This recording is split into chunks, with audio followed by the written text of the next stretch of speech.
Good afternoon, ladies and gentlemen. Welcome inside Ray Susma Stadium. Brajan Crispin alongside the one and only Zach Tice and the one and only Noah Russo joining us for the home opener. Hope College Dutchmen taking on the Yellow Jackets of Defiance. Both teams coming in 0-1, looking to get in the win column this afternoon. It's Community Day in downtown Holland. We'll start with Keys to the Game, brought to you by Lawrence and Vanderswert, financial planning done right. For all your financial planning needs, visit lawrenceandvanderswert.com. We'll start with Zach. Keys to the game for this Dutch team. This Hope team has three different keys today. One, the secondary has to play better. They gave up 390 yards last week to Milliken, so they really struggled last week. So if they want to win tonight, they have to play a lot better. The second is the offense has to get yards on the first play. Hope really struggled last week with third and long, so if they want to be successful, they have to have third and medium or third and short. The third is Hope has to find the running back today. Other than Mason Apple last week, Hope really struggled running the ball. So I want to see a running back take the job and do well this week. Yeah, absolutely, Zach. We're going to see some kind of offensive resurgence for this Hope team coming in this afternoon. We turn towards Noah Russo joining us in the booth this year. Noah, talk to us about keys for this Defiance team coming in after getting beaten handily last week. Yeah, Defiance had a tough game. They're going to look back to bounce back. And a main key of that, most of their support came in the passing game last week, trying to get the ball out quickly on slant and drag routes. And hopefully they can build on that this week, because Hope has a pretty intense pass rush. So if they can get the ball out quickly, they could be definitely effective. Also looking on the defensive end, if they can swarm to the ball a little better, a lot of missed tackles last week. If they can shore that up, they should definitely be in a situation to perform better. An offensive resurgence for Defiance as well. We bring to you three key games coming to you live this afternoon across the country, brought to you by Simpatico Coffee. Coffee that's Simpatico with you. Picks for the games. First of all, we'll look at Michigan State playing host to Arizona State this evening. Zach, who's your pick? My pick is Michigan State because Coach D'Antonio is tied for the winningest coach in program history, and I feel like the players will come ready prepared to get him the winningest coach in Michigan State history. It's going to be a big night at Spartan Stadium. I'm picking the green as well to take down Herm Edwards Sun Devils. Noah, how about you? Yeah, Arizona State loses Manny Wilkins and N'Keal Harry from last season. They're two star players. Michigan State's incredible defense, I expect to roll them to that. And College Game Day coming to Ames, Iowa. It's Iowa State and Iowa. Big upset alert. I'm picking Iowa State. Zach, who you got? I have to agree with you, Brajan, on that one. Brock Purdy, a great QB for Iowa State, will lead Iowa State to victory over the 17th ranked team in Iowa. I know you've got a little bit of a different taste here. Who you got? I see a big day for the Big Ten today. Iowa's going to get the dub. They're coming off a big win last week, and hopefully we'll have another great performance. And the final game this evening, it's Syracuse and Clemson. Clemson struggling with Syracuse over the past 2 years. I'm picking Clemson. They win. It's a lock for the college football playoff. Zach, what do you got? I agree that Clemson has struggled with Syracuse, but this year's completely different. Clemson will roll against Syracuse tonight. And Noah Russo with the final pick of week one. Who do we got? Clemson's too powerful, too fast, too strong. Their defense is going to swarm, and Clemson's going to get the win. So Clemson sweep across the board. Stay tuned for more Hope College football coming your way. Newly inaugurated President Matthew Scogan joining us, start of the second quarter, live from Ray Susma Stadium. Sit back, relax, and strap it down. You got Hope College football coming your way. And welcome inside Ray Susma Stadium. Brajan Crispin alongside Noah Russo and Zach Tice bringing you the home opener for the Hope College Flying Dutchman team. Out of the national anthem. Zach, we're going to talk about keys for this Dutch team. We kind of touched on it in the pregame, but go ahead and just highlight again your one or two keys for this Dutch team. Absolutely.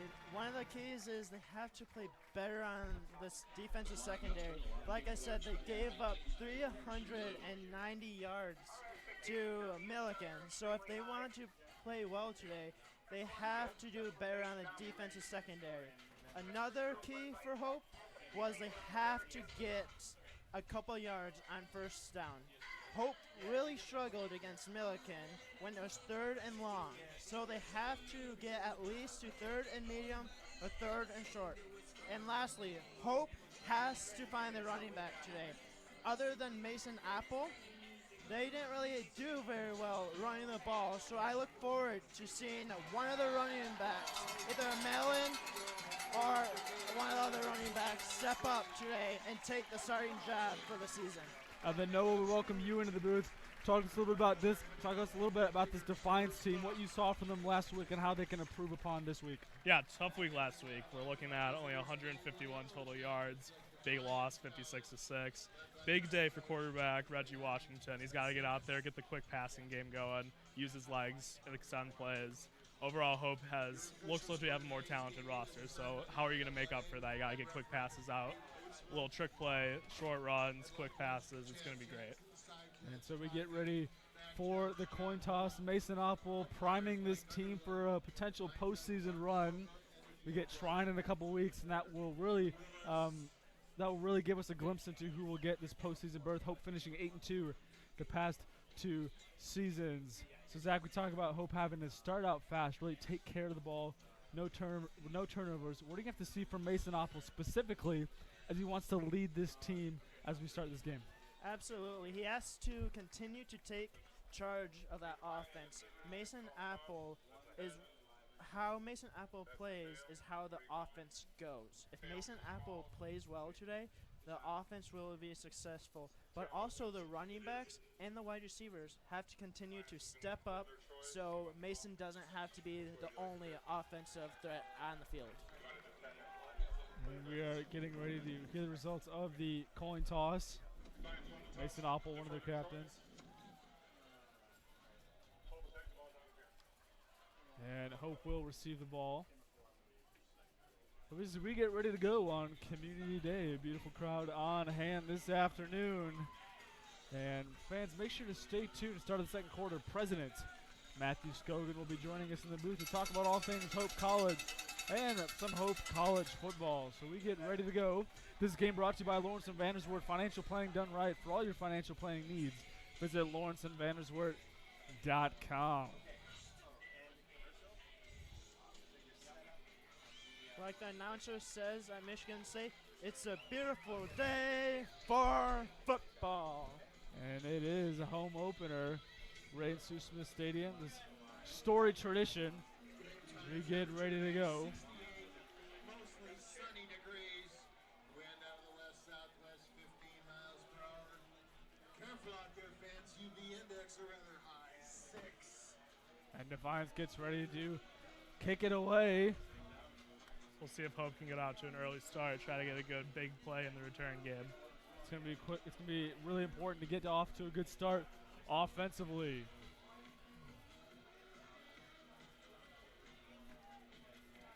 You feel this palpable tension in the crowd getting ready. Yeah, coming off the loss last week, we'd really like to see a big game. Crowd's excited. Everyone's ready to go. And it'll be interesting to see what Coach Hawk, the offensive coordinator, has in store for Mason Apple this afternoon and this offense. So we get ready to go. Dutchman football coming your way. And we are off. And it's covering your 10 line. Bounces upside to the 30-yard line.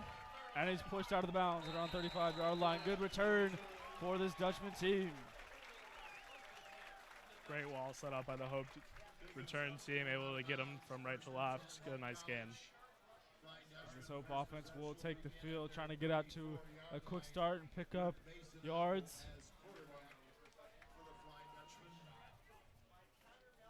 And get to those third and manageable, Zach, like you talked about.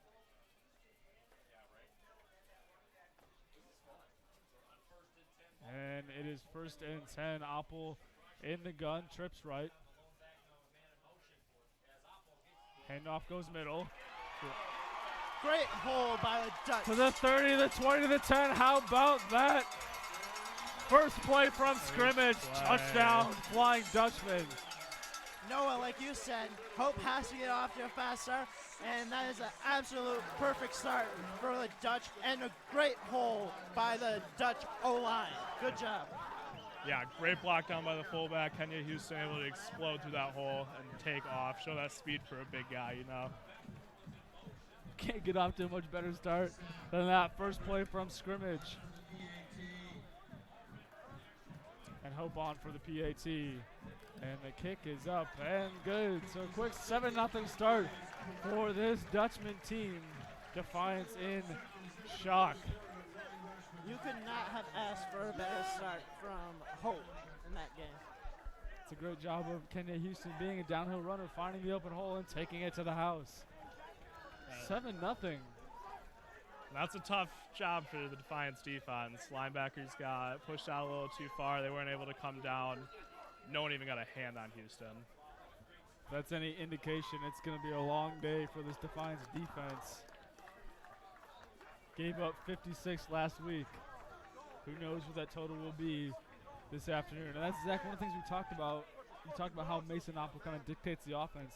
If we can get the ground game going, it will bode well for Opel and this offense to kind of open things up and be able to do more things with their pieces. Absolutely. Last week, Mason Apple was the main offense, and he did it with both his legs and his arms. But like you said, Brajan, if we get the running backs going, then the other team has to respect Mason Apple and the running backs, which makes it that much harder on the other team to defend this Hope College offense.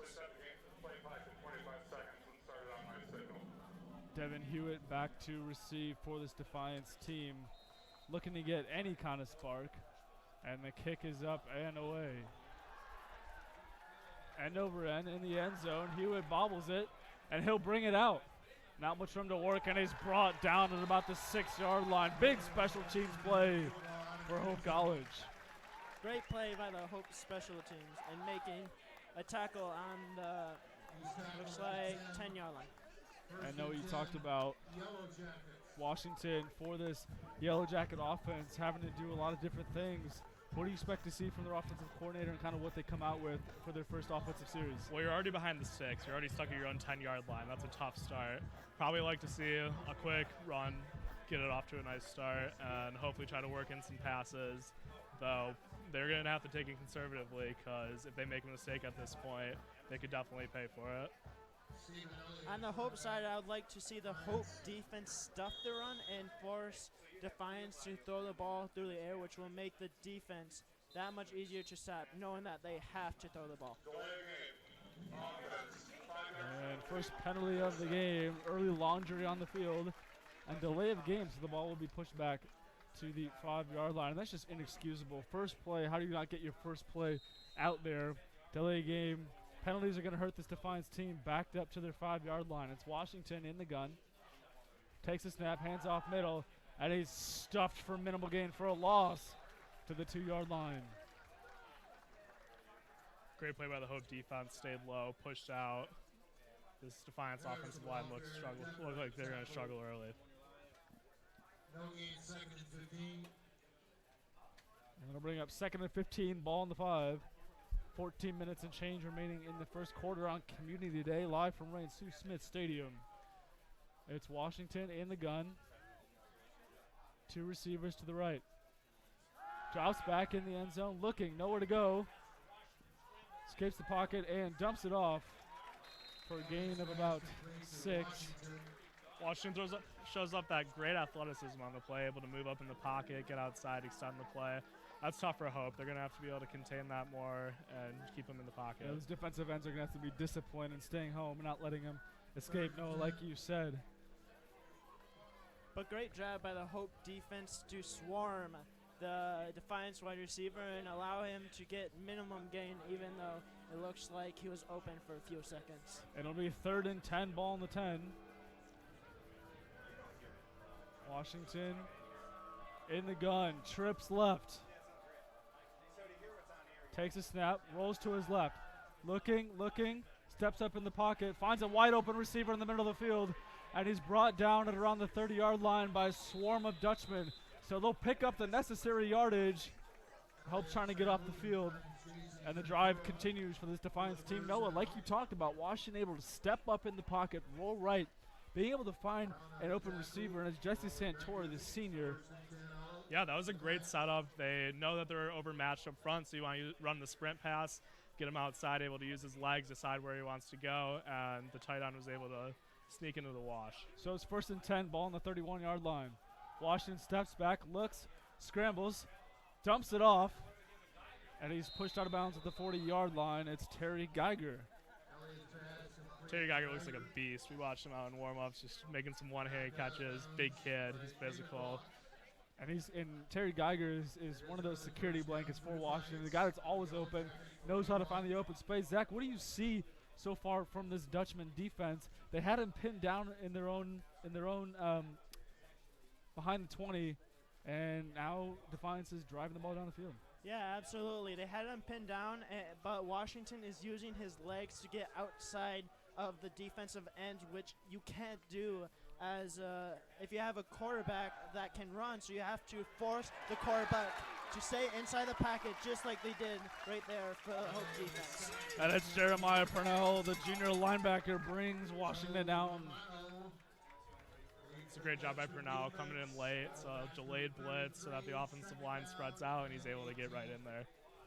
And these defensive linemen are so disciplined, and Hope has a potent pass rush over the past few years, really starting to come into their own. And it's 2nd and 18, ball on the 33-yard line. Washington in the gun. 2 receivers set each side. Takes a snap, drops back.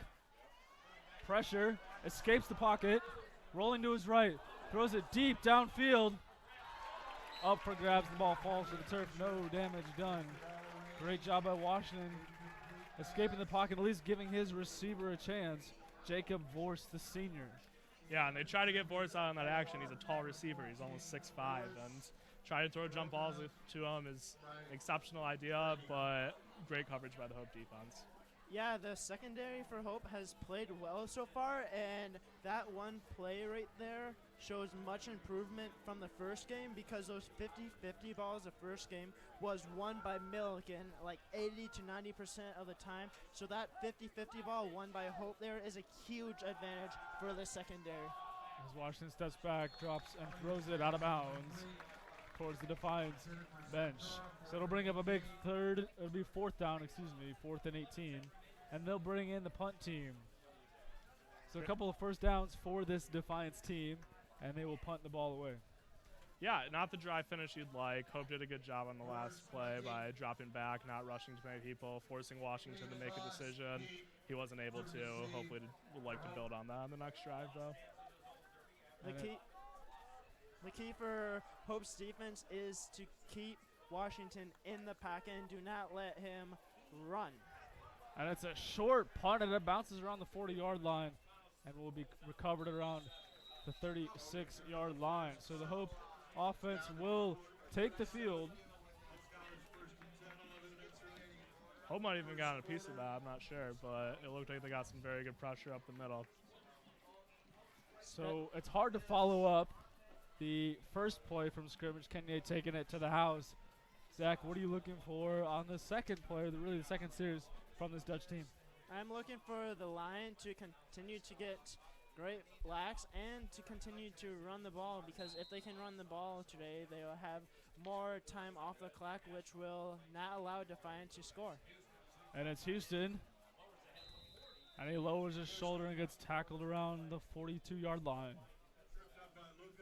It's a nice tackle. That was actually, the DB was the only one in the area, so if Houston had broken that, he would have been running for a while, but exceptional tackle.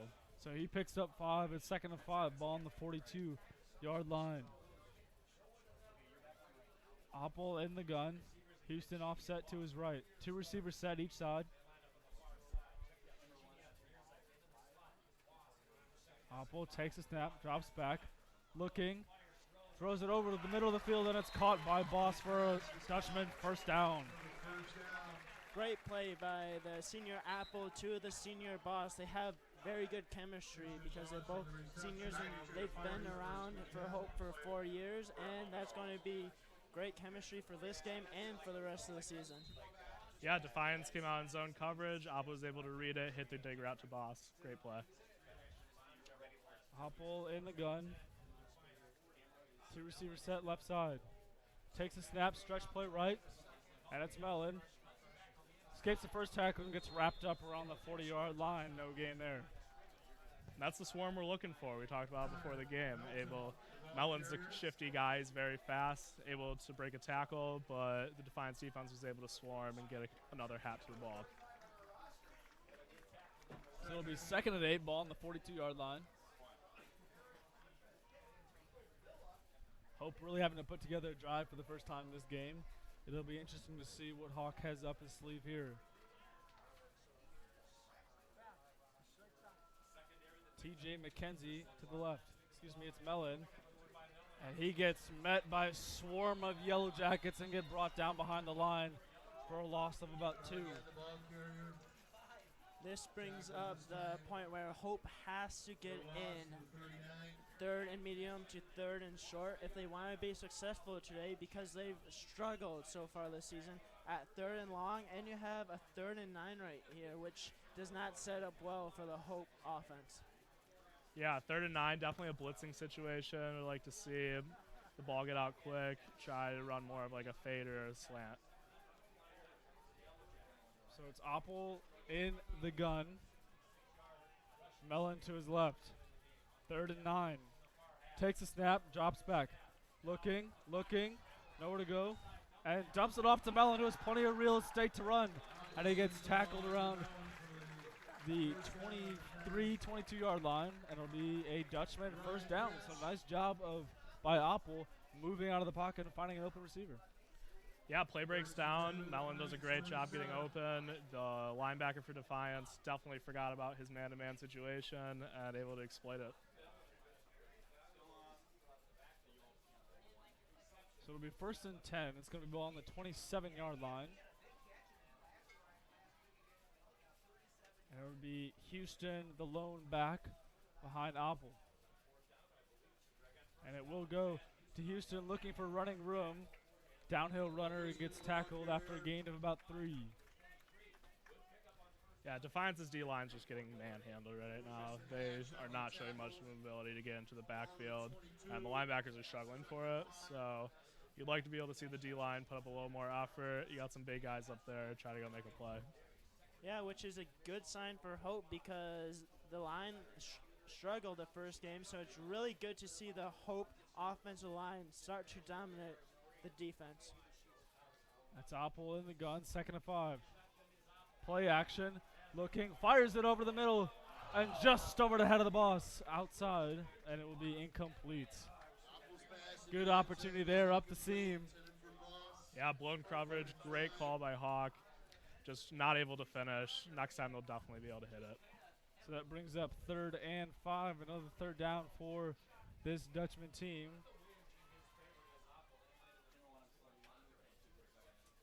Oppel looking for the signal from the Hope bench. It'll be 3rd and 5, ball on the 22-yard line. 7 minutes and change remaining in quarter number 1. Houston offset to the right of Oppel. Takes a snap, looking, throws out in the flat. There's a flag on the play. Houston will waltz into the end zone, but it looks like it's coming back. Yeah, that was not awe-inspiring by the Defiance defense. They didn't even move. They just gave up. Hopefully, for their sake, that they realized there was some laundry on the ground. So the refs will talk things over. We'll get a call.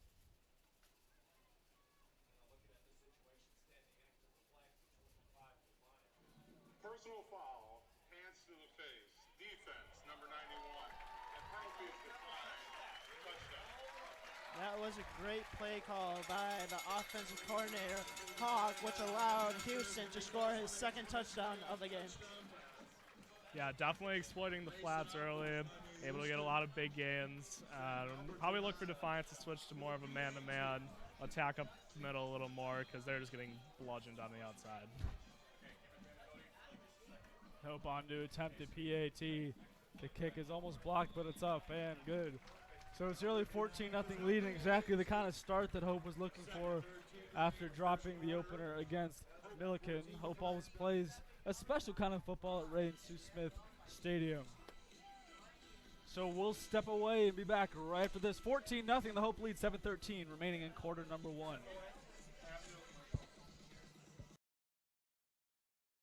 At Lawrence and Vanderswart, we are interested in the history of our community.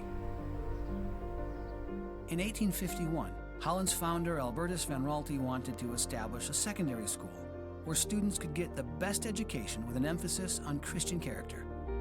Originally called Pioneer School, Van Raalte set up classes in an orphanage on 12th Street. By 1857, the new Van Vleck Hall was completed. It provided classrooms, a library, and housing for 10 students, along with the school principal. In 1862, the school was renamed Hope College, and the first graduating class received their diplomas in the spring of 1866. Innovation and ambition today can pay dividends for decades. Lawrence and Vanderswart, interested in our history. So after the kickoff, it's a touchback, and the Hope defense will come on after forcing Defiance to go 3 and out after a couple of first downs after pinning them deep in their own territory. Zach, what are you going to be looking for this Hope defense as the defense takes the field for the second time this afternoon? I think Hope needs to keep Washington in the pack and not allow him to run, because his main threat is being able to run, which allows the wide receivers more time to get open, which makes it harder for the secondary to defend the wide receivers. So keep Washington in the packet and make him throw early, which will make it easier for the secondary and the whole defense. And then Noah on the offensive side as Washington hands the ball off. And Harris picks up the first down. Kind of resembles Jerome Bettis, the bus, for all you Michigan fans. Big man rumbling down the field. That was a nice play. Good to get a little more consistency. The first drive, they were just kind of scrambling around trying to get Washington to find some open men. But you want to have a little more structure to your offense, and that was definitely a great start on the draw. So Washington barking out directions.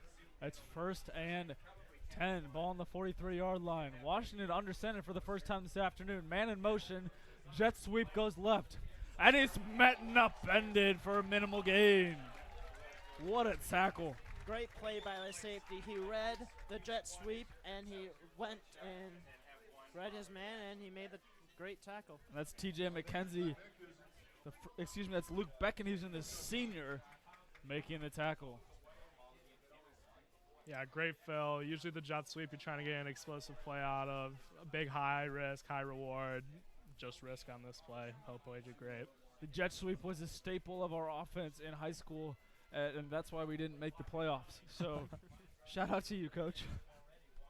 Washington back in the gun. Trips right. Delayed handoff to Harris, and he's met by a storm of Dutchmen for a minimal gain.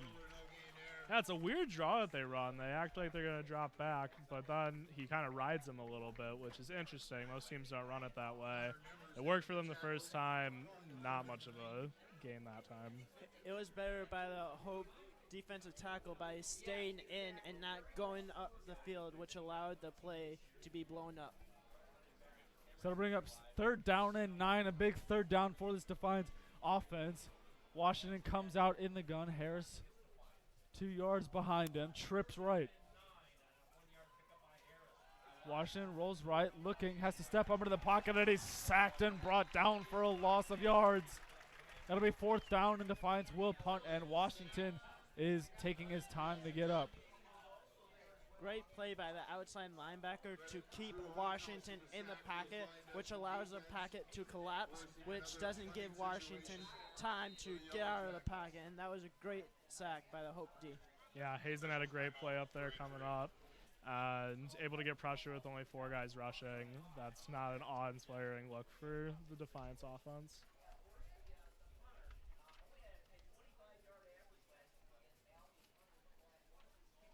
So Defiance to punt it away.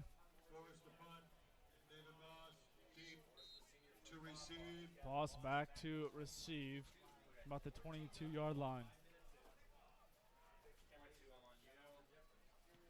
Punt is up and away. End over end. Boss catches it at the 30-yard line and is immediately met by a swarm of Jackets and brought down. Special teams play for Defiance. Great coverage by Defiance, able to shut off the blocker and make a great tackle for no gain. So as the Hope offense takes the field, and we'll have an official's timeout for injury. The Defiance player is down around midfield.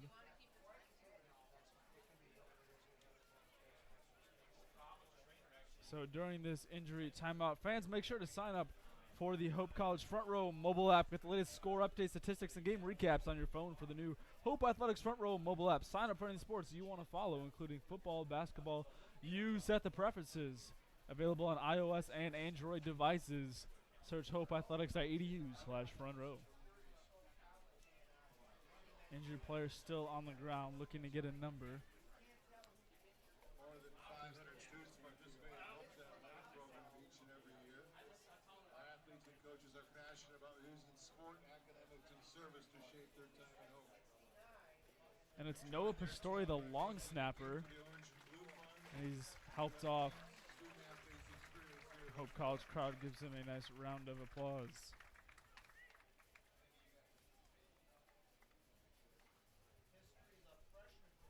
So as Pastore gets helped off the field, Zach, what do you think, or what are you going to be looking for this Hope offense as they head back onto the field? Continue doing what they have been doing. They've been dominating up front, and when even they had 3rd and long, it seems like their passing game has been successful. So far, this offense has performed really well, and I look forward to continue to see how this offense does throughout the rest of the game and seeing if that they can continue their run and pass game. Which begins this possession, 1st and 10 at their 23. So Oppel in the gun. 2 receivers set each side. Stretch play. Goes left and he's brought down at about the 23-yard line in the Hope bench. It's number 7 for the Dutch team. It's a good play by the Defiance defense to try to keep him outside, try to get him out of bounds, use the sideline as another defender. It was Brandon Anderson, the sophomore running back. So Coach Hawk using a lot of different running backs this afternoon. He's used 3 already. And it's Anderson behind Oppel in the gun. 2nd and 5. Oppel takes a snap, and it's a stretch play again to Anderson. Cuts up field and steps out of bounds about the 32-yard line, close to a 1st down, but short. Yeah, good hole. It was a stretch play, so you want to get outside. The defense did an okay job coming up, but it didn't look great. A lot of the backside was jogging at the end of the play. You'd like to see them finish a little harder, leading into a 3rd and 3.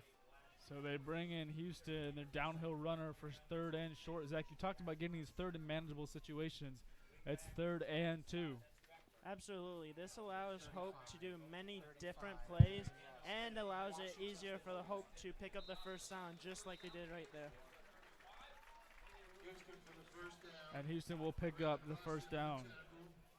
One thing I realized from Coach Hawkins' offense is he seems like he likes to use multiple running backs, so it's like more like a running back committee, which makes it really tough for the defense to guard if each running back can go in each drive and perform very well, which is kind of hard to do when they might be standing on the sideline one time and they might be playing another drive next. And play action as Oppel connects close to a 1st down.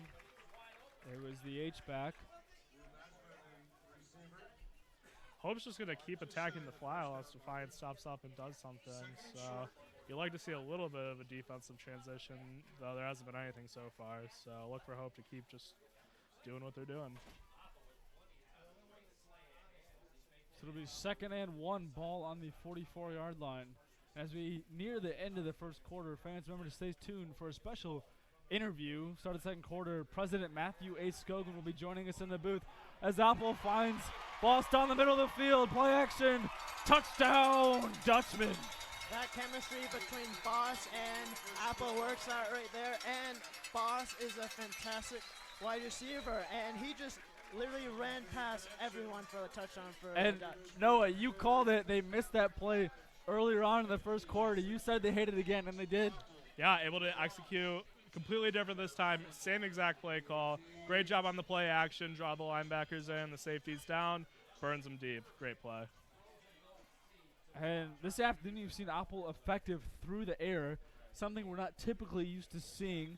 Coach Hawk opening up that offense, and the kick is good. So it is 21-0. Absolutely. Apple has been very good at throwing the ball this year, which he kind of struggled with last year. So him being able to throw the ball this year makes Hope that much more of a threat on offense. And there was a flag on the play. It was offsides, but the penalty is declined, says Coach Sturzma. Yeah, It's 21-0. looking back to Apple, he even last week had 21 rushing attempts for 99 yards. So definitely a different change of pace today.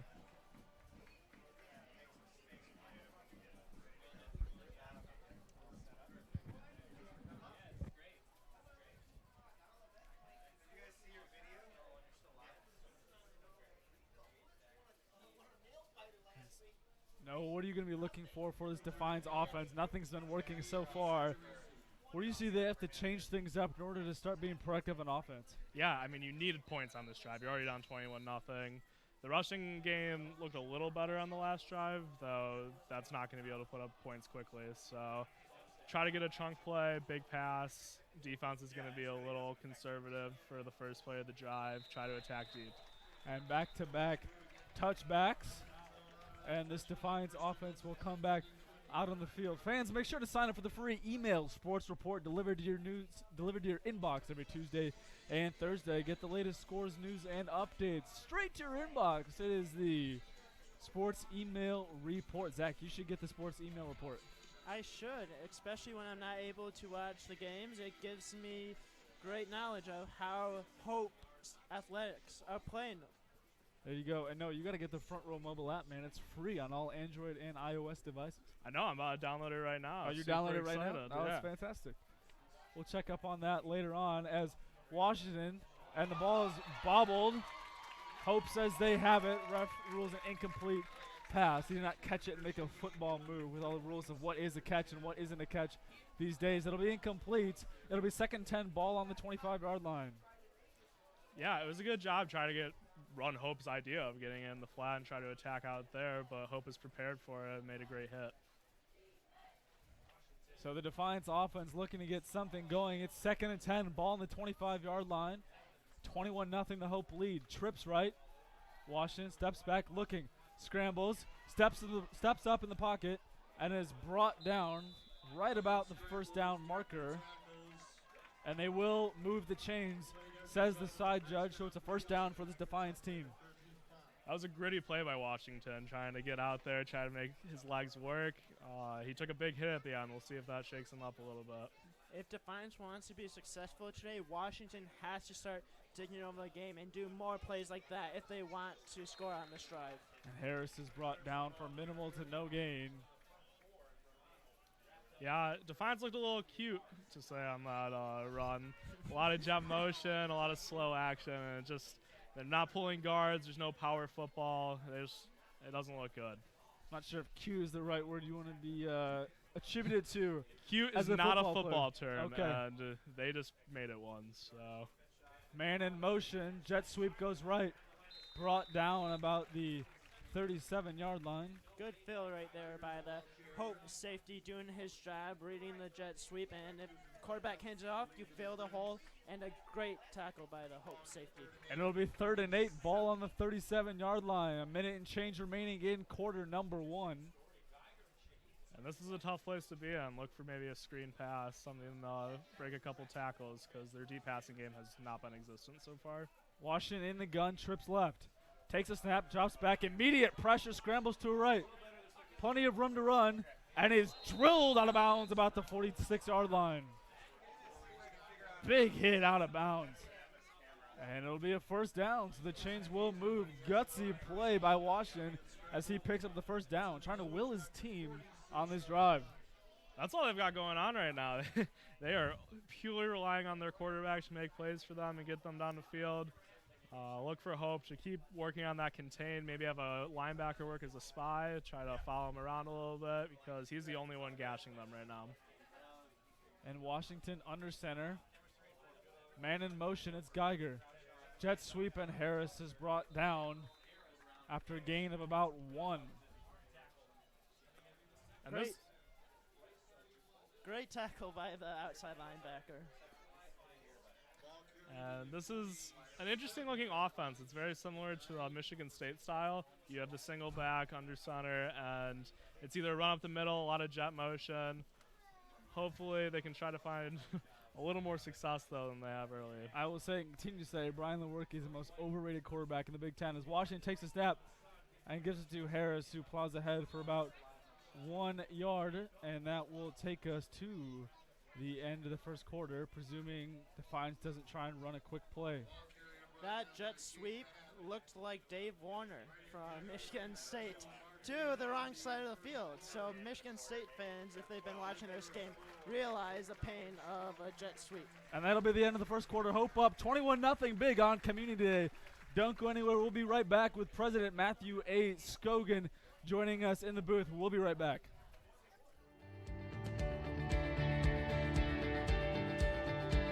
We've intentionally never had minimum account sizes. Our philosophy has always been if you're willing to put in the work and we'll collaborate and we set the plan in place and you're willing to go along with this plan and to put forth effort to this plan, we're happy to work with you. It's what we love to do. And so we have people coming in from the very starting point all the way to, to the wealthy people. It's all different scenarios.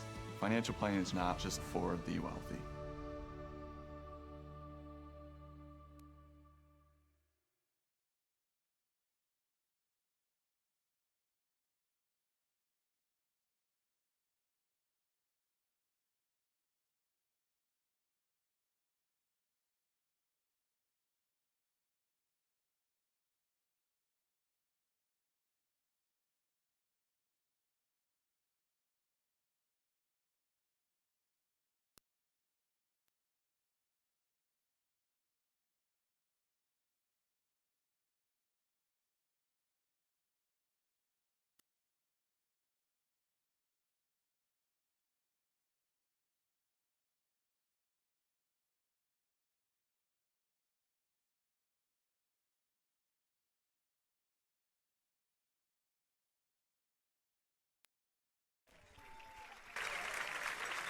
Back inside Ray Sue Smith Stadium, John Crispin, Noah Russo, and Zach Tice, joined by the one and only President Matthew A. Scogan, newly inaugurated just as of yesterday. Less than 24 hours ago. Yeah, thanks so much for having me. This is pretty cool. I've never seen the stadium from this viewpoint, so this is pretty great. Something we're so honored and blessed to have, made possible by Ray and Sue Smith, longtime supporters and members of Hope College. So, President Scogan, first off, we have to know your take of the game so far. It's a pretty exciting game. 21 seconds in, and we're up 7-0. So hard to do better than that. And here we are, 1 quarter in, and 21-0. So pretty great. And talk to us a little bit about just being here on your first community day, what it's meant to just meet different people and just be surrounded by this great community. As we saw you midfield before the game started. Yeah, the remarkable thing is the broad reach that Hope has, and we're a small school of 3,000 students, but there's so many people all around the world that love this place and care about this school, and I get a sense of that here this weekend during Community Day. And Boss almost comes up with the interception, and it'll be 4th and 6 to go. Yeah, so overall, how's the reception been since you got to Hope? Everyone seems very excited to have you here for the next generation. Well, we are very excited to be here. My wife, our 3 kids, we're really excited to be here. So we're excited, and everyone has been just enormously welcoming and really warm to us here. So it's been so fun. Everybody's been great. I'd like to thank you for coming to join us up here, President Scogan. So I have a quick question. What is your favorite place on Hope's campus? It's a great question. I think there's a lot of places that are special to me, places where I have memories of being here as a student. Probably my most special place, or my favorite place, is probably Dimnett Chapel. Such a beautiful building, such a great history of it was built it's a chapel that holds 1,500 people and was built when the student body was less than 400. And so to me, that kind of symbolizes that, yeah, we're a small school, but we have big ambitions. And I love what that symbolizes, and I have great memories of kind of how my faith was formed in that building, and I met my wife in that building, so that's a pretty special place for me. And speaking of big ambitions, for those of you who missed his inaugural address yesterday, highlighting some 2 or 3 key areas that you see up here. As Boss escapes down to the 30-yard line, first down for the Dutchman. If you'd like to highlight maybe 1 or 2 things that you see as key areas for the future of Hope, really, as we move forward. Well, what I talked about yesterday was how transformative Hope College was for me, and I think there's a couple of big things that we can be thinking about for the future. And for me, the biggest one is the access and affordability of Hope College education. And as I said yesterday, my ambition is to one day have enough scholarship money in our endowment so that we don't have to charge students for tuition at all. I would like a Hope education to be free, and that's a big ambition. It'll take us a while to get there, at least a decade, probably more. But I think one big thing of leadership is you set a big ambition. And John F. Kennedy said that we were going to go to the moon, and nobody thought we could do it, including NASA. The head of NASA said, "Don't say it. It's impossible. We're never going to be able to pull that off, to send a man to the moon and bring him home." And he said it, and it took 8 or 9 years to do it, but the country pulled together and pulled it off. And that's kind of what I'm saying to Hope is let's set a big vision. And if we're a God-centered school, we ought to have God-sized ambitions. And so I'm excited. I feel like God has put this vision on my heart, and I'm excited to run out there and try to make it happen. So what are some of the fundamental ideas of achieving that? How can we get from this point to that in only a decade? Well, like I said, it may take longer than a decade. At this point, what I have is the ambition. I don't have the plan yet. Okay. And like I said, when Kennedy set the ambition to go to the moon, he didn't have the full plan. He didn't know how exactly it was going to happen. He just set the ambition. Same with Martin Luther King. Martin Luther King said, "I have a dream." He didn't say, "I have a plan." And so right now, I have a dream. And I think the first thing is to get the college and the community excited about this dream, and we'll spend some time coming up with a plan for how we think we can make it possible. My own goal is to kind of spend this year coming up with a plan. For now, I have the ambition. I think the first stage of my leadership is to get people excited about that ambition, and then we'll come up with a plan over the course of this year, and then we'll be hopefully off and running, executing on the plan sometime later this year or next year. That's great.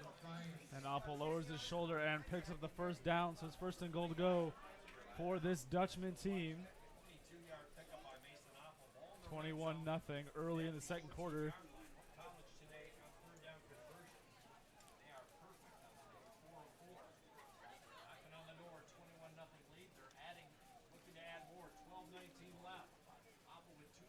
And Apple in the gun looks. Throws to the end zone, looking for Boss, just out of reach, not out of bounds. It'll be 2nd and goal to go. Looks like we have some laundry on the field in the back. Flag on the play, awaiting the word. Yeah, that was unfortunate, actually. Apple had been 100% on the drive, looking to finish it off 5 for 5, but unable to hit in the end zone. Hopefully they might get another shot, though.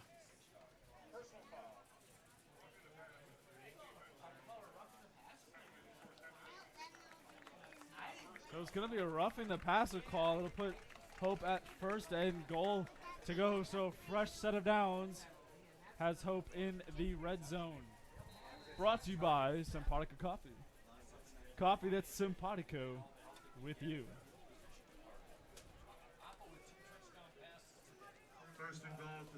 So, President Skogan, did you have a favorite Hope athletics memory? Did you come to the football games when you were a student here? I did. I came to the games. I would usually sit over here on the grass. I have a lot of memories of sitting over there on the grass. Sometimes nice days like this, you couldn't get a nicer day than this one. I also have some memories of sitting over there when it was rainy and kind of cold and cloudy, and so you get it all in Michigan in the fall. And lots of great memories of football games, lots of great memories of basketball games and volleyball and baseball. Lots of sports. Yeah, we're so privileged and honored of such a great athletics program here at Hope College, and talk a little bit about just the job that Coach Sturzman has done coming in Amazing. back-to-back 8-2 seasons, knocking on the door of the playoffs each year. This could be the year. What do you think he's meant to this program as he stumbles into the end zone for a touchdown, his third of the day? Wow.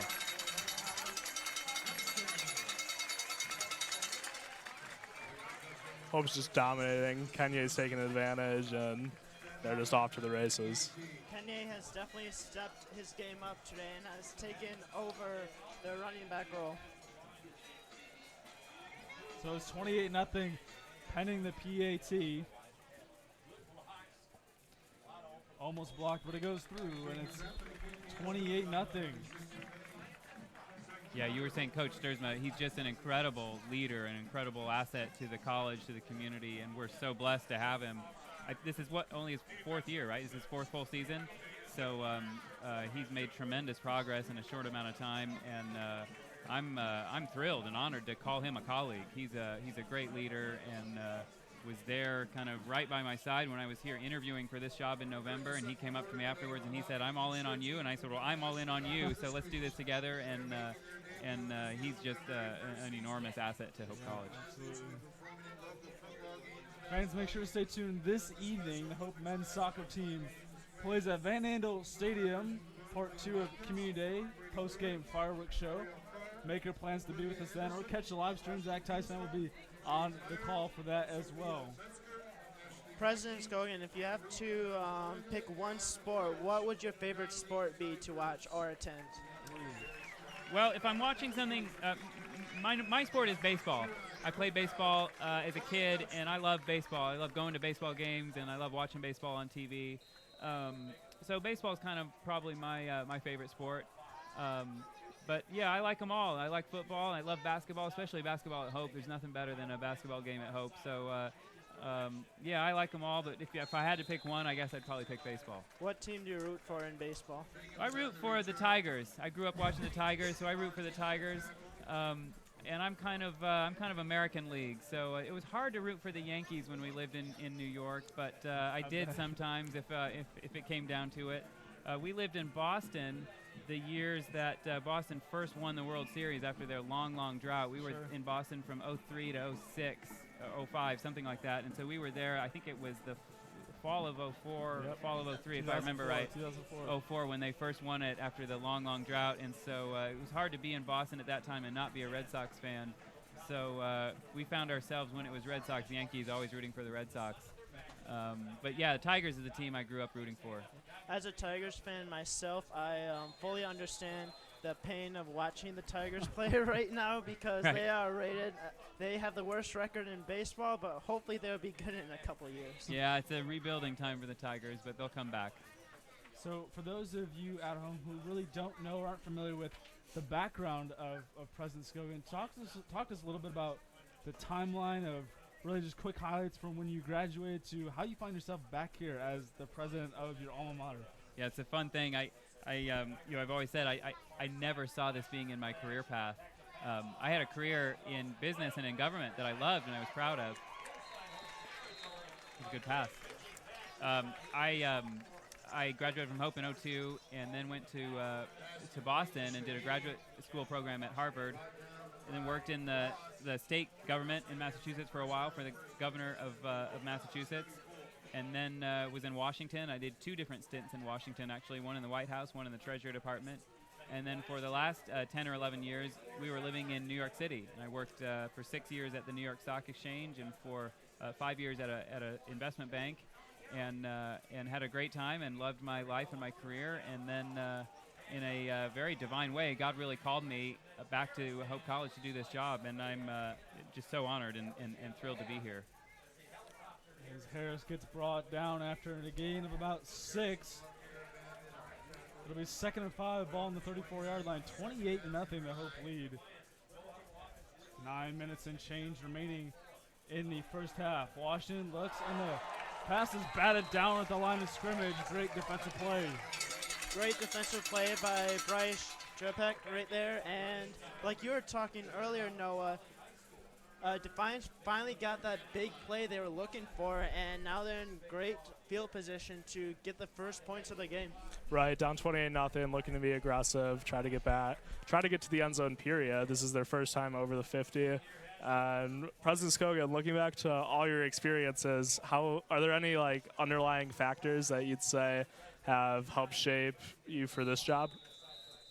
I think it kind of all comes together in a really special way, where in government I learned about kind of finding alignment when there's lots of different stakeholders who have different views on things, and I always love that. I love being with people, and I love trying to find common ground when there's disagreement. In business, I learned about running a large organization and setting a strategy and driving to it. I learned management in both settings, and so and I was also in New York for 10 years. I was a lay pastor at a church, and so did some pastoral stuff. And in a beautiful way, in this job, all of that kind of comes together in one beautiful place. So I think that's the remarkable thing, is I really do feel like this is kind of the job that God designed me to do. And I'll say the catch is made by Geiger. It's a first down for this Defiance team, really showing some life offensively, really for the first time this afternoon. Yeah, going back to moving Washington outside the pocket, able to attack the sideline. Look for them to keep doing that and try to mix in maybe a trick play here to try to push them into the end zone. So we must know, are you a Michigan or Michigan State fan? If I have to pick, I guess I'm U of M. But I don't really feel like I have a horse in that race, to be honest. Okay, all right. Fair enough. My two partners this afternoon just side with disappointment, but What do you pick on that? I'm a diehard Northwestern fan. Okay. So my Wildcats trying to beat UNLV today, trying to show some offense for the first time in about a year. So disappointing start to the season, but it's week 2, so we'll get there. Right. Yeah, speaking of which, Brajan and I have a bet going between Michigan State and Northwestern, and so they play next week. So the week after, whoever wins, the other person has to wear their colors. So we'll see. Wow. We'll see if I'm wearing So purple or if he's wearing green. I'll be You'll excited be, to see who's wearing what that Monday. You'll be wearing purple. I don't think so. I think MSU is finally going to beat Northwestern this year because MSU is finally getting offense going a little bit. Go Cats, that's all I have to say. Go green. So it's first and goal from the 7. Defiance knocking on the door the first time this afternoon. 2 receivers set, both sides, man in motion. Harris, and he finds the end zone. Or they're going to say he's down just short of the end zone. Looked like he got in from our vantage point. Yeah, great effort on the run, trying to stick the ball out, finish off the drive. This has been a big drive for Defiance. They want to prove that they've at least driven here for some reason, and we haven't quite seen that so far. So they've had a sustained drive, and hopefully Hope's able to make a stop here. Yeah, Defiance has finally started to get the running game going a little bit, and it seems like number 5 from Defiance is starting to step up a little bit, so Washington isn't the only offensive threat for Defiance anymore. We'll bring up a 3rd and 1 from the 1. Big 3rd down here. What's your call on the play, President? I think Hope's going to block them. I think they're going to hold. I like that prediction. Washington under center. Harris in the backfield. Geiger in motion. Jet sweep. And he gets in for the touchdown for Geiger. First of the afternoon. That's 28-7 pending the PAT. So as we get ready to head to break, what are 1 or 2 things this community can just be praying for you and your family as you guys transition and kind of get settled in? Well, you're nice to ask. I think for my family, I would just say pray for joy along the journey. It's going to be a fun ride, and I'm really praying that my kids, we've got 3 young kids, 2 of them are up here in the studio with us, and I'm just praying for joy for them along this journey. Did that not go through? The kick is no good. Wow. So for family, joy through the journey.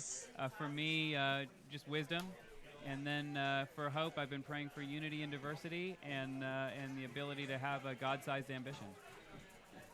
Absolutely. So it's 28-6. We'll head to the break. Thank you so much, Francisco, for joining us in the booth. Thanks so much You for see you on having me. campus. This was great. Absolutely. A lot of fun. Let's do it again. And we'll step away.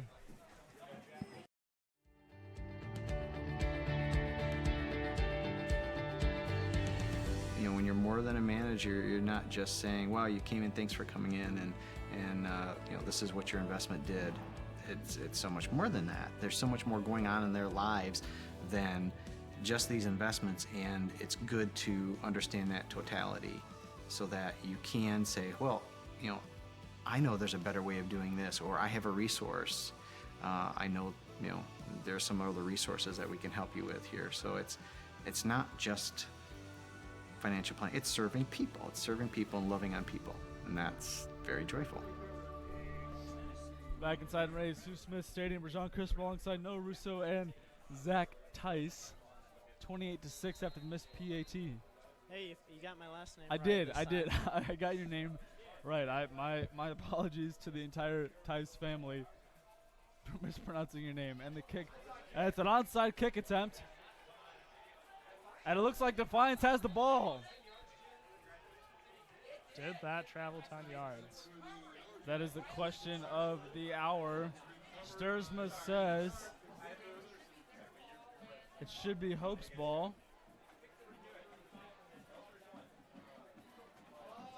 And the officials are conferring.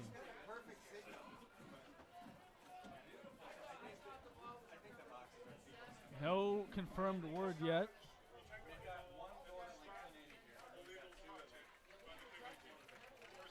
So the penalty is illegal touching by the kicking team, and it will be Hope's ball.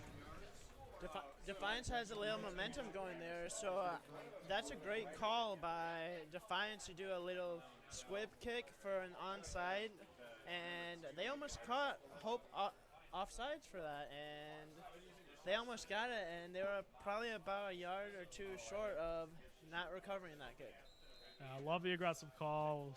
Didn't pay out, though, so look for Hope to take advantage in field position. I'll pull in the gun, hands off. It's Anderson. Room to work, and steps out of bounds about the 40-yard line after a gain of about 5.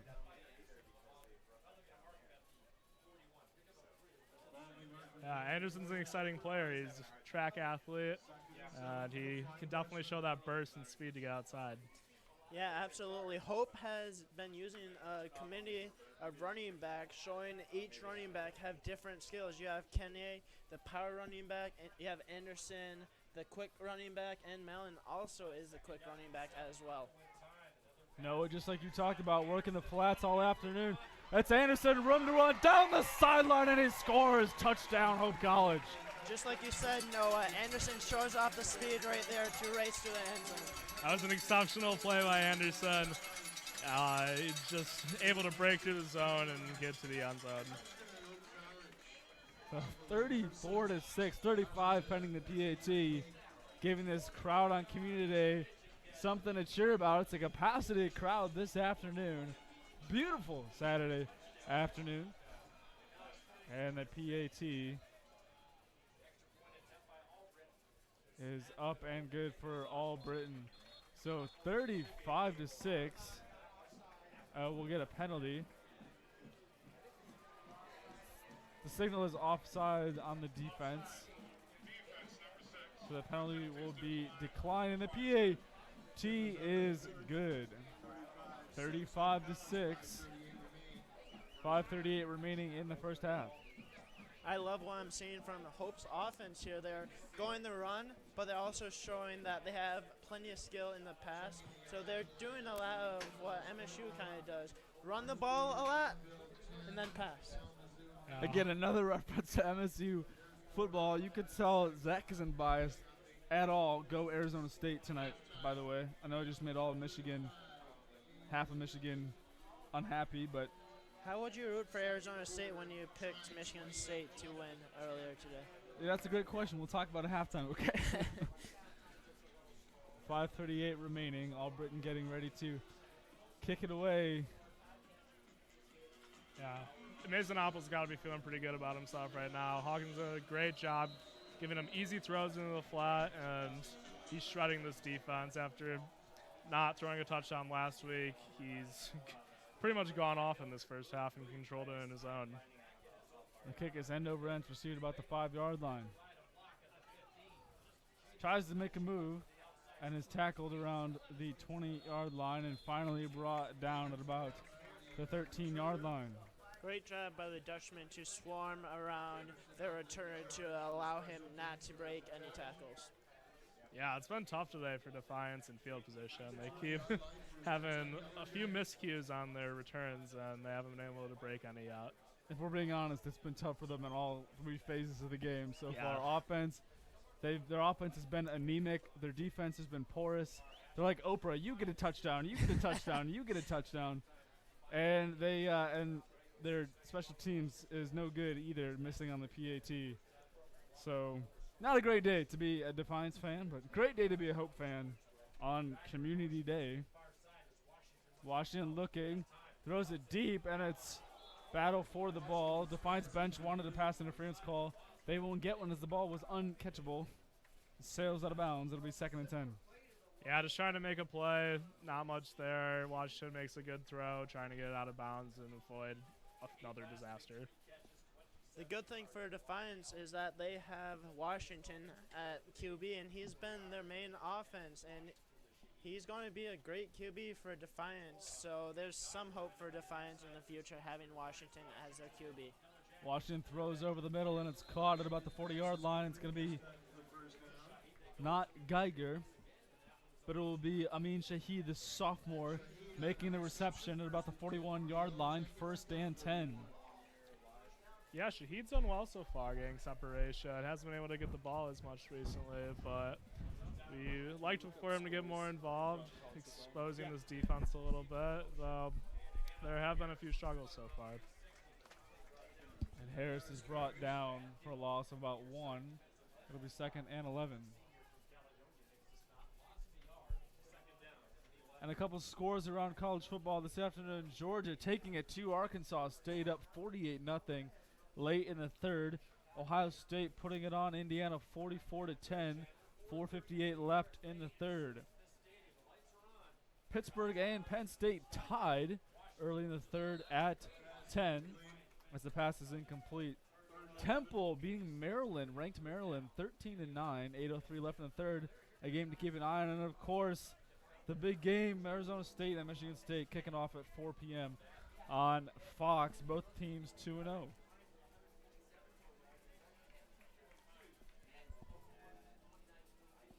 That Penn State Pittsburgh game score is kind of surprising, honestly, right now. I thought Penn State would be able to run over Pittsburgh because their offense has been very impressive and the defense has been impressive as well. So that's kind of a surprising score. Pitt is one of those teams that's always tough to play, and Harris picks up a few yards, but not enough. It will be 4th and about 6. At this point in the game, you see the offense staying on the field.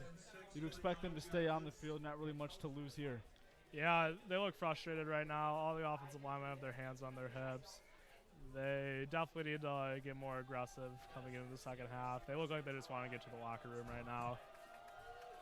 And they'll go for it. It's 4th and 6. Ball on the 45-yard line. 3 minutes and change remaining. Washington takes a snap, throws to the outside, and it's caught just at about the first down marker. And they say it will be a first down for Defiance. Good quick play call. No, like you talked about in the pregame, hitting those quick routes on the outside, those quick game slants and seams with the middle has really been the bread and butter of their passing game so far. Right, the out routes, especially on the right side of the field, they're kind of attacking the right side with the bigger bodied bars, and they've come away pretty well with it. That's how they got down on their touchdown drive. It's also a shorter throw for the quarterback. Ball's on the right hash, throw to the short sideline. And the tackle is made at about the 45-yard line. It'll be 2nd and about 7.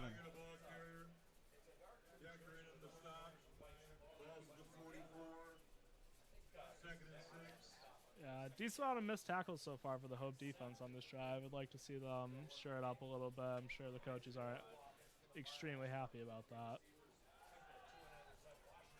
Washington, hit as he throw deep downfield, 1-on-1. They get a flag and some laundry on the field to be pass interference.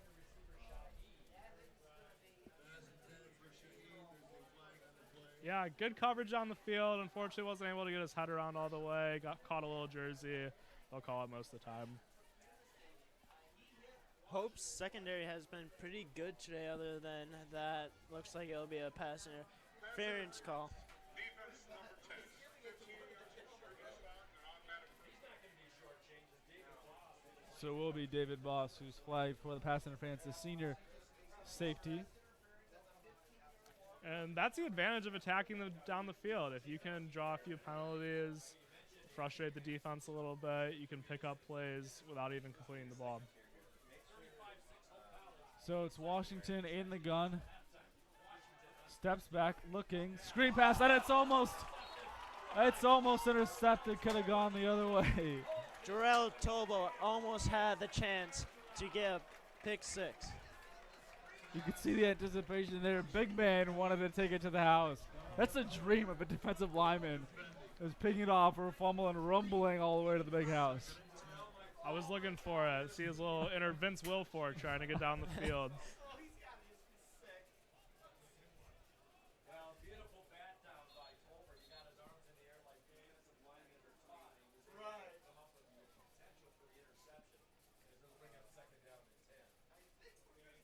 With 2:20 left in the half, it's going to be interesting to see how Defiance approaches the situation.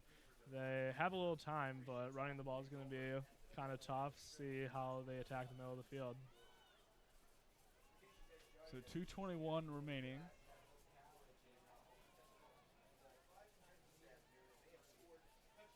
Don't exactly know what we're waiting for. Delay on the field.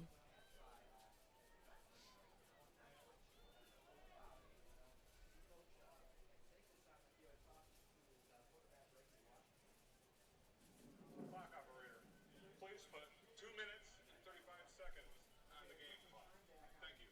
So there's a game clock issue. They'll put 2:35 back on the clock.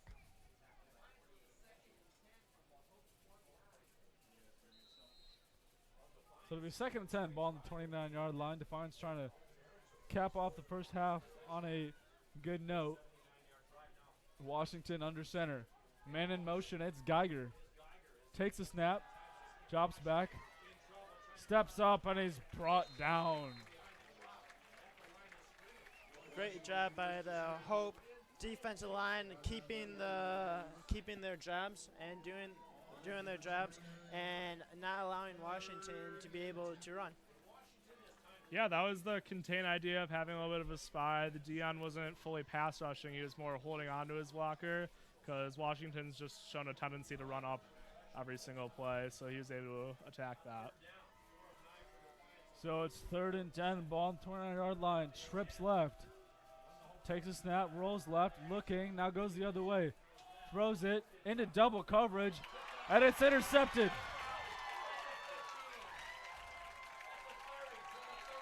And he's brought down about the 32-yard line, tipped off the deflection.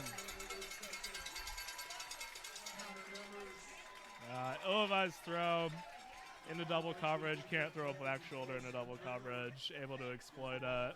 It looks like it was Connor Niemers with the interception. Like you were saying, Noah, you can't throw that into double coverage, and that mistake from Defiance halts the drive. That's the one thing you learn as a quarterback from day one. Never throw back into the middle of the field. Often leads to turnovers. And as a person who has lived with dealing with that with Jay Cutler as a Bears fan over the past 6 or 7 years or so, he was known for that. It drives me crazy. Now we got Mitchell Trubisky does a little better job. And it's Boss who gets pushed out at about the 41, 42-yard line.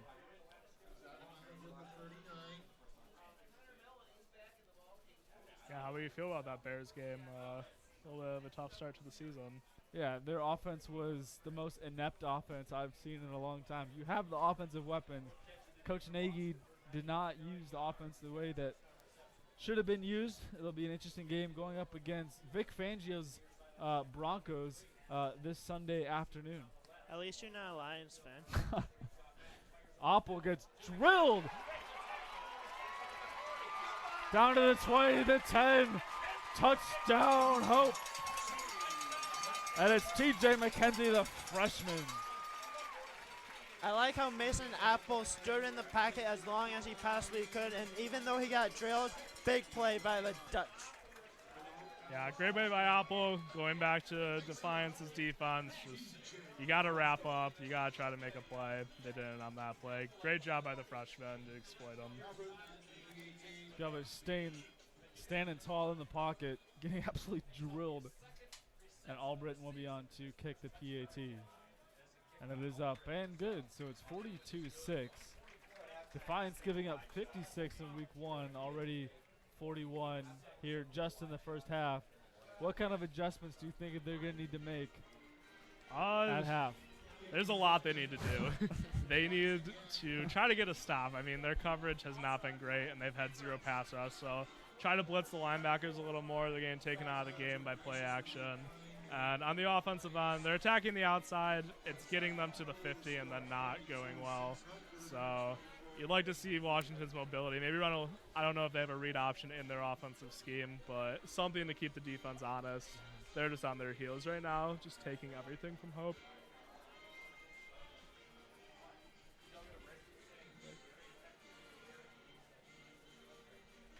Sunday, hit the road!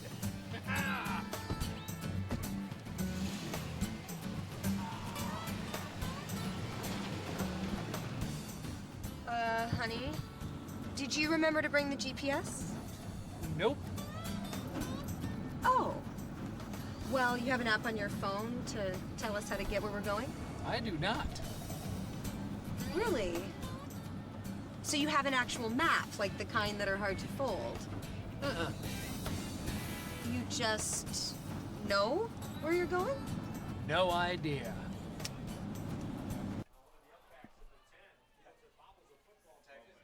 And the return about the 24-yard line. Fans, and make sure to tune in next Saturday, September 21st, versus Aurora from Illinois. It'll be Youth Day at Ray Sue Smith Stadium. Kickoff is at 1 p.m. There will be a free team poster giveaway and post-game autograph. Zach, you'll be signing autographs, right? For anyone that wants one, yeah. I'll make sure to get your autograph, at least one. All right. At least one. I can promise you that. Zach Tyson, Noah Russo will be on the call next week. I will be visiting my Northwestern Wildcats at Evanston as they take on the Spartans of Michigan State. It should be a good game between both teams. And Washington is sacked and brought down. This porous offensive line.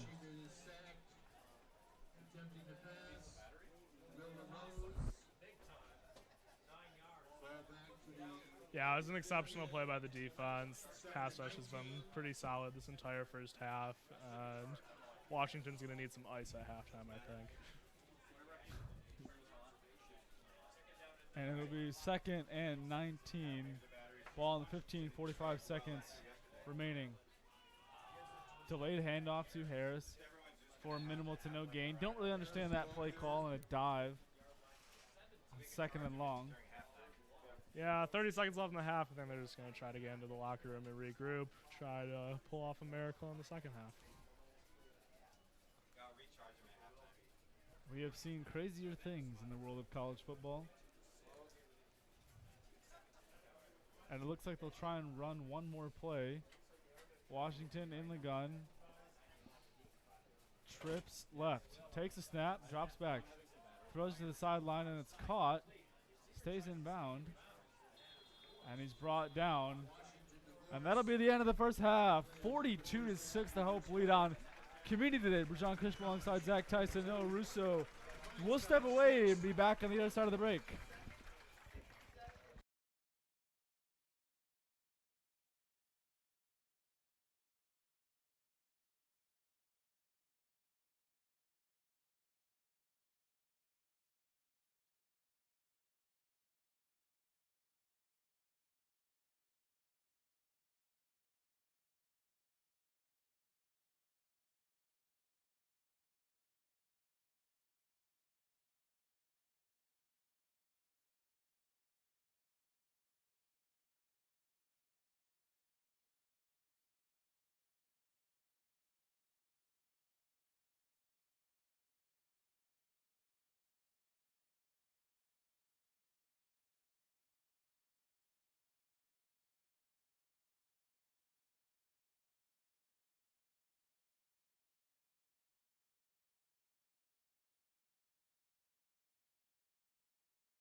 Lawrence and Vander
Back inside Ray Sue Smith Stadium, Brajan Crispin alongside Noah Russo and Zach Tice, getting set to bring you the second half of today's Community Day game.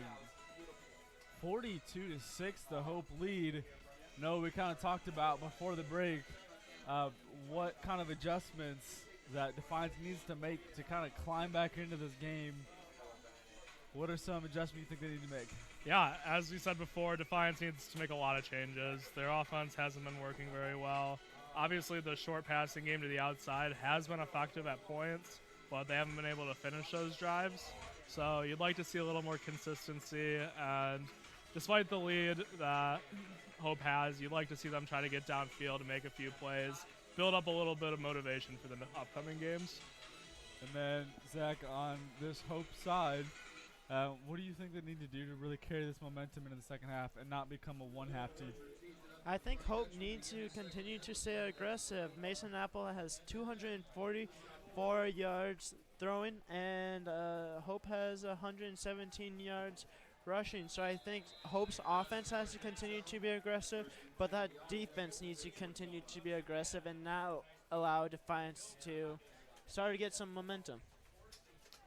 And some first half stats brought to you by Macatawa Bank. For all your needs, investment analysis, and portfolio management, visit macatawabank.com. Mason Apple, 9 for 10, 244 yards, 4 touchdowns.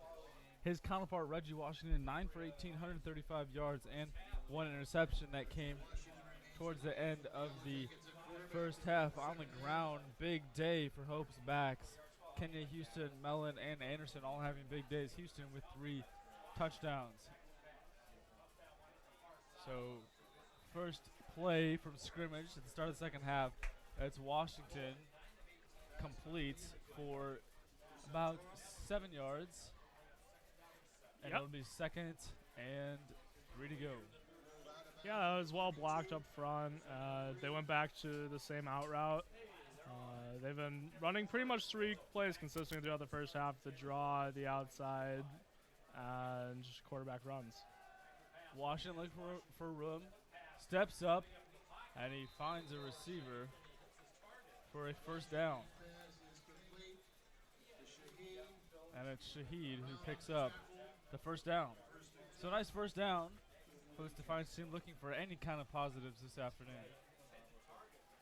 It feels like Shaheed and Washington has been the 2 playmakers for Defiance today. Washington looking for room, steps up, and is quickly met by the Hope defense for no gain. The pocket collapsed pretty quickly that play. Washington had nowhere to look with the ball. They ran the same out route, but it was well covered. You'd like to see a little bit more variation in this offense. Obviously, Hope knows that if you're running the base 3 plays, they're going to be able to stop it. And maybe if you try to make a double move out of it, try to run the out route and then hit the up and go, maybe you'll be able to take advantage of the Hope defense. It's like when I run the same play in Madden over and over again and I just get beat. Right. I'd probably change it up a little bit. Washington in trouble, runs to his right, looking, throws across the middle of the field and finds his receiver complete for a first down. It's Jesse Santora, the senior. So back-to-back first downs through the air. Coach Sturzman not happy with the defensive effort so far to begin the second half. It seems like for Defiance, they've been successful when Washington has been able to get out of the packet. For Hope, they have to keep Washington in the packet, and when he's in the packet, Defiance hasn't been very successful. And the ball is complete over the middle. It's Shaheed, the sophomore, for about 5 yards. Nice job by Washington, stepping really up in the pocket and just dumping off the ball, the security blanket. That's really been the bread and butter so far, hasn't been passing it deep downfield. Yeah, Washington's entire setup right now looks a little off, though. He basically is just dropping back to scramble. He's not trying to build a pocket for himself. That's why there has to be a short game. Good run. Delayed handoff is Harris. It picks up about 2-3 yards, and it'll be third and about 2. It seems like for Washington, he's been running for his life behind in the shotgun because Hope has had a lot of pressure, especially up front, and he's had to make plays on the move if Defiance wants to start to play well. And Washington is drilled, and the pass is incomplete. He's slow to get up. That's the worst feeling in the world as a former quarterback. When you're on the ground, your offensive linemen are just standing up, not doing anything. Great play by Nick Holt right there, making a play on the ball. Yeah, and actually on that play, they ran a little bit different of a play. They ran a mesh play to get the both inside guys to drag across. So there was potential for a completion, but he threw it a little over. And it's 4th and 3, ball on 37-yard line, man in motion. Handoff to Harris, close to the marker. He stretches. He's going to be close. Waiting for a call, and it'll be turnover on downs.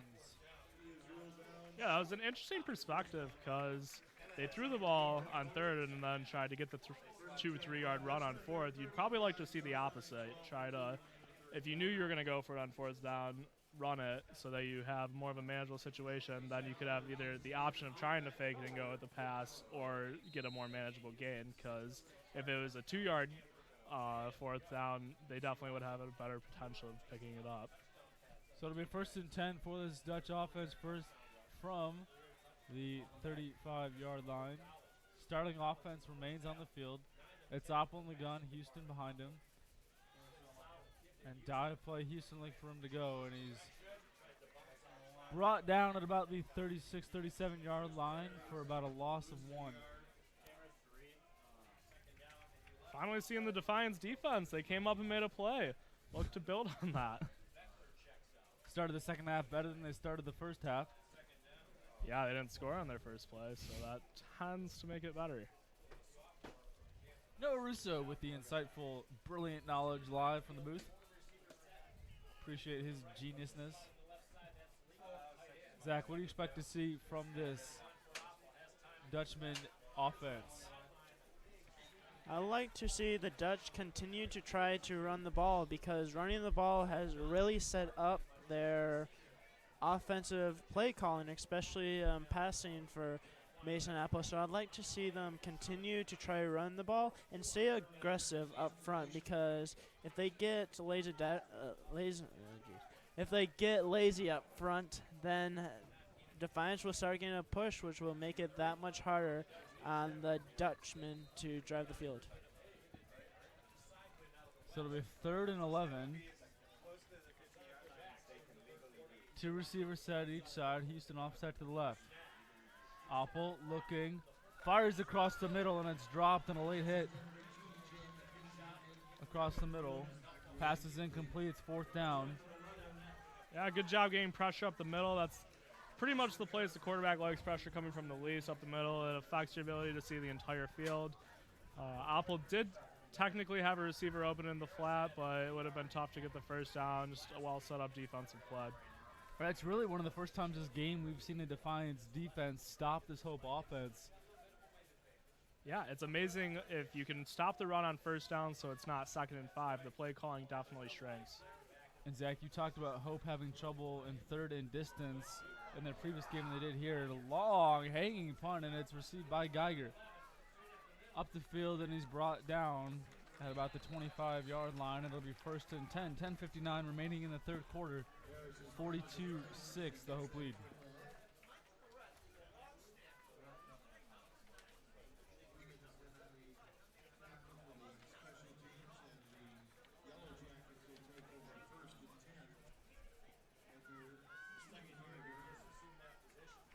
So fans, make sure to follow the Flying Dutchman on social media this season. Search for Hope College FB on Instagram and Facebook, and follow them at Hope College Football on your various social media platforms.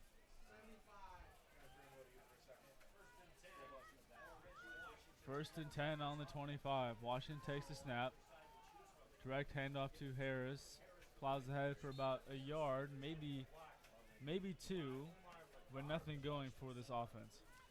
No, they changed it up a little bit. Tried to keep it out in the pistol this time instead of just a single back. No jet motion, speeds up the run. The Hope is waiting. I like how Hope keeps stuffing the run from Defiance, forcing Defiance to pass the ball. And when Defiance passes the ball and Hope gets good pressure, Defiance has a hard time getting that first down. Blitz off the corner side, and Washington is sacked and brought down.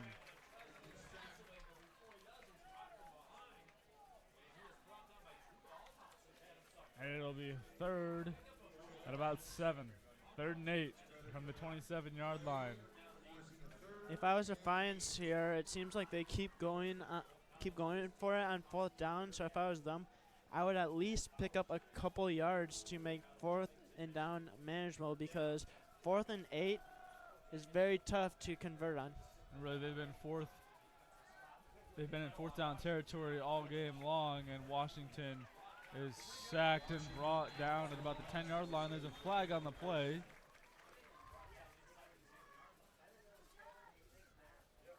Waiting on a call from our referee. Regardless, Kevin Hazen just continues to dominate this game, and the D-line overall just looks very good. The linebackers are coming up and attacking well. The secondary is playing very well too. It's made Washington's life a lot harder, not being able to find wide receivers open too often. Still no call on the penalty.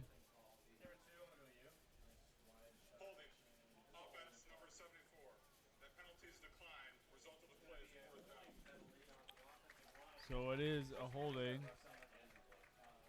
But the penalties decline, so it'll be 4th down. And the Defiance offense stays on the field. It's a battlefield position here. Yeah, this is a questionable decision if they truly go for it. Looks like they will. Got to pick up some yards. About 14 to be exact. Washington looking. Throws it into the Defiance bench. And it'll be turnover on downs as the Dutchman will get the ball on the 21-yard line. That's something I would do in Madden. I don't know if I'd do it in real life. Yeah, it was. I get you're down 42-6, and you need to inspire some life in your offense. But running a 10-yard out route on 4th and 14 almost never is going to work. It was a surprising call. It's just not being aware of the sticks. Right. And this especially doesn't help the confidence of your defense, because the other teams on the 20-yard line, it seems like their defense hasn't been really able to stop Hope. And if Hope scores again, that's not going to help their confidence whatsoever. Opple, stretch play goes Houston. Houston gets stuffed at the line of scrimmage for a minimal gain. And that's exactly what you want to do as a linebacker for Defiance. The stretch play is going outside. The offensive linemen are blocking down to the left. That's just a great fill. That's exactly your role. Meet them at the line of scrimmage. Absolutely. Like you said, Noah, as a linebacker, if you see an opening, you fill it. And like my defensive coordinator told linebacker, it's like monkey on a cupcake. So shout out to my defensive coordinator for that saying that I will never forget. Opple throws towards the end zone, and it's caught. Touchdown, Hope College. What a throw. What a catch. My goodness. Excellent body control, able to open up his hips and arms, get up for that ball, shield off the defender with the left. It was a great play. Hope College has had a lot of very explosive plays through the passing game, and right there just shows the accuracy that Mason Apple has.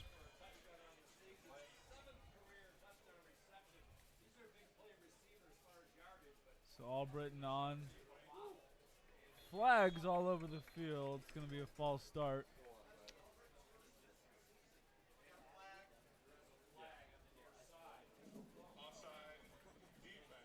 I think that's the 4th offsides call on a PAT this game.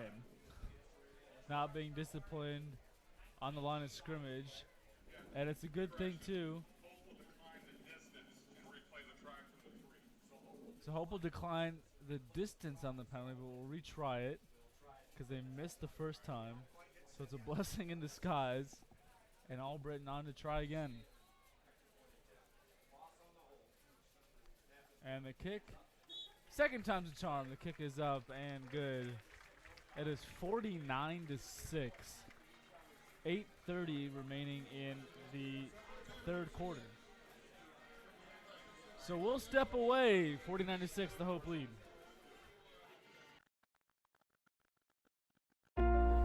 At Lawrence and Vanderswart, we are interested in the history of our community.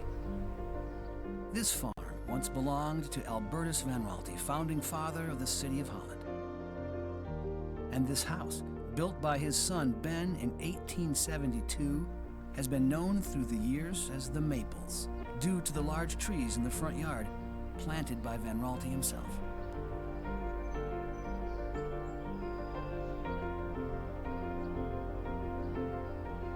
These trees stand today because of the industry and vision of Albertus Van Raalte. Today, the DeGraff Nature Center taps the maples and demonstrates how maple syrup was made centuries ago. Innovation and ambition today can pay dividends for decades. Lawrence and Vanderswart, interest. 49-6, the Dutchman lead, and the ball falls off the tee, so we'll do it again.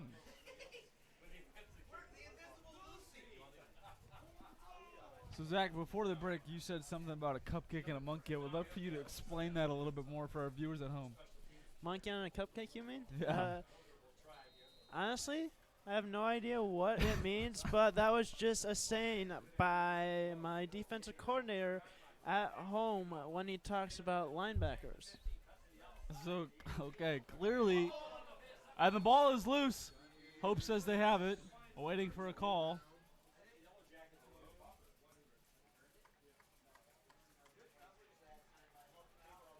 This ends up being a fumble, which it looks like they did fall on it, but this special teams by Defiance has just not looked good today. Maybe their largest weakness of the team.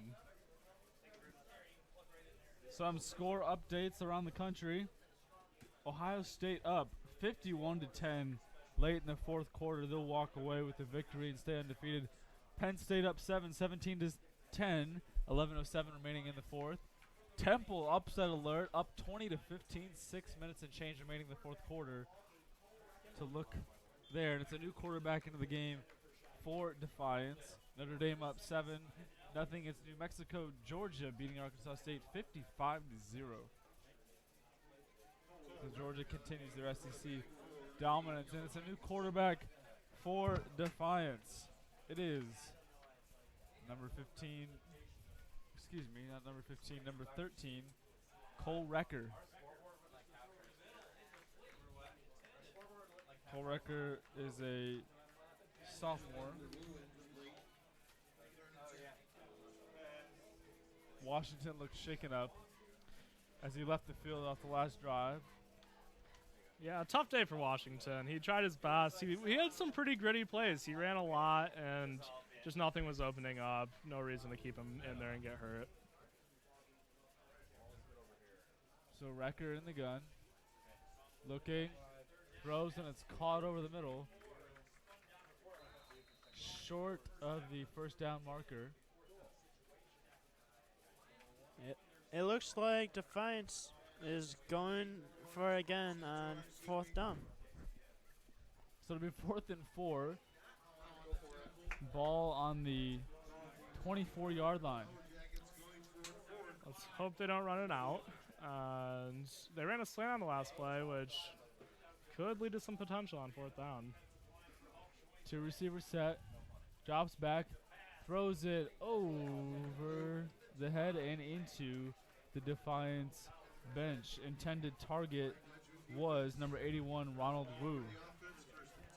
So the offense will take the field up 49-6. We think they're going to eclipse the 56-point threshold that Defiance lost last week. Yeah, and another out route run. Kind of surprising that they haven't shaken it up a little bit, but hopefully they'll try something new on defense and try to stay in this game. And it's a new quarterback for the Dutchman.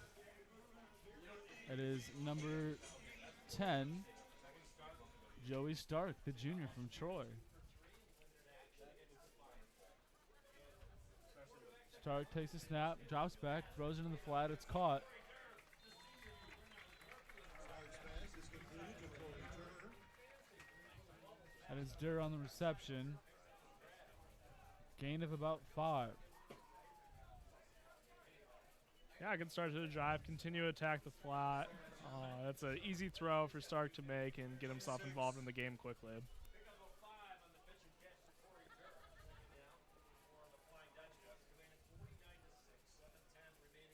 So Stark in the gun. Man in motion. And it's a little pitch. Finding room on the outside. Makes a man miss, and he's tackled at about the 10-yard line. A great run by Mari Hardy. And the junior from Muskegon, Michigan, also Mario Hardy, our spotlight athlete of the game, talking about what makes Hope such a great place to be at. You can read more of his story online at hopeathletics.edu.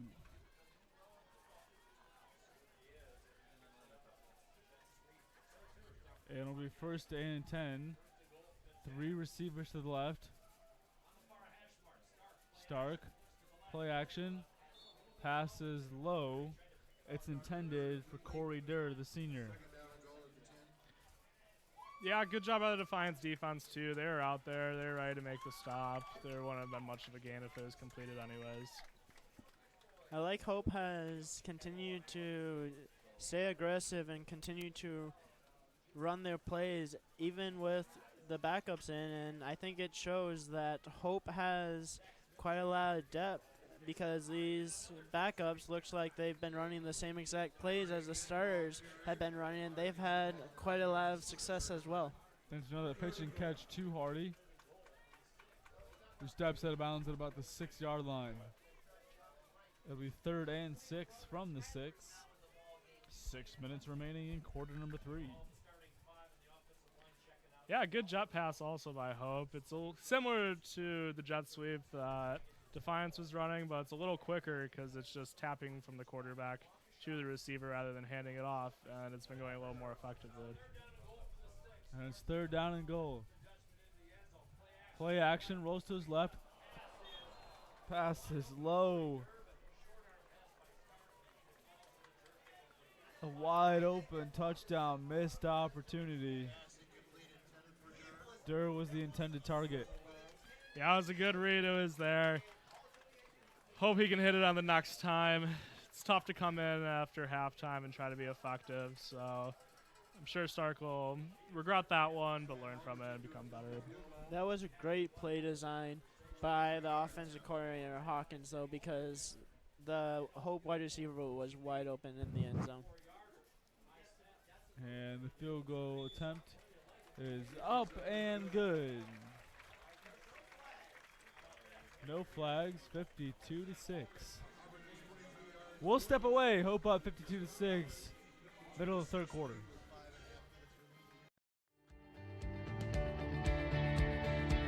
My 32 years, I can look back at clients and realize that when I started with them in my mid-30s, I was one of many professionals in their life.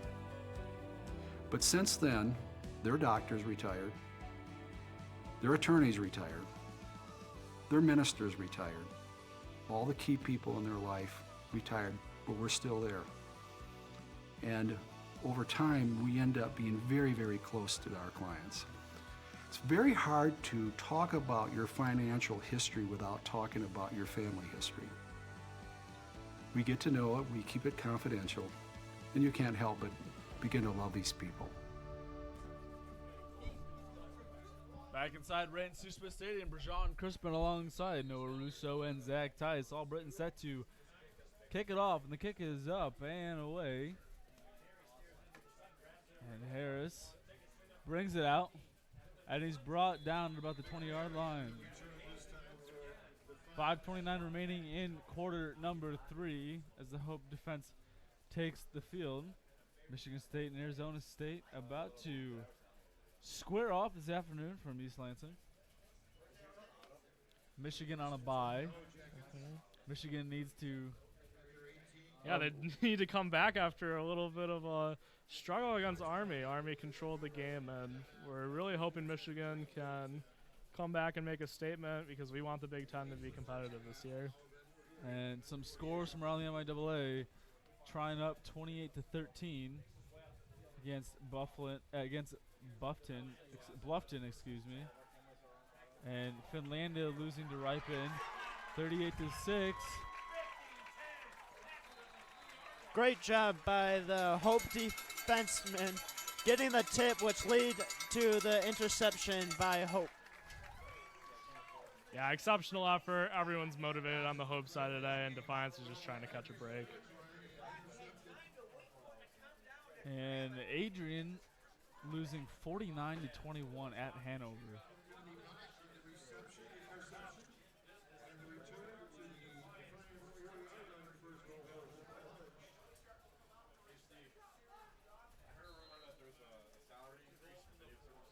So 52-6, Hope knocking on the door of another touchdown. And it's Stark in the gun, looking to redeem himself. One receiver set each side. Takes a snap. He'll keep it himself, and he gets brought down at about the 5-yard line.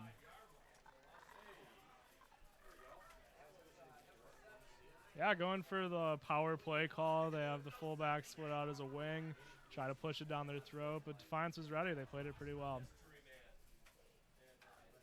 It'll be 2nd and 4, ball on the 4-yard line.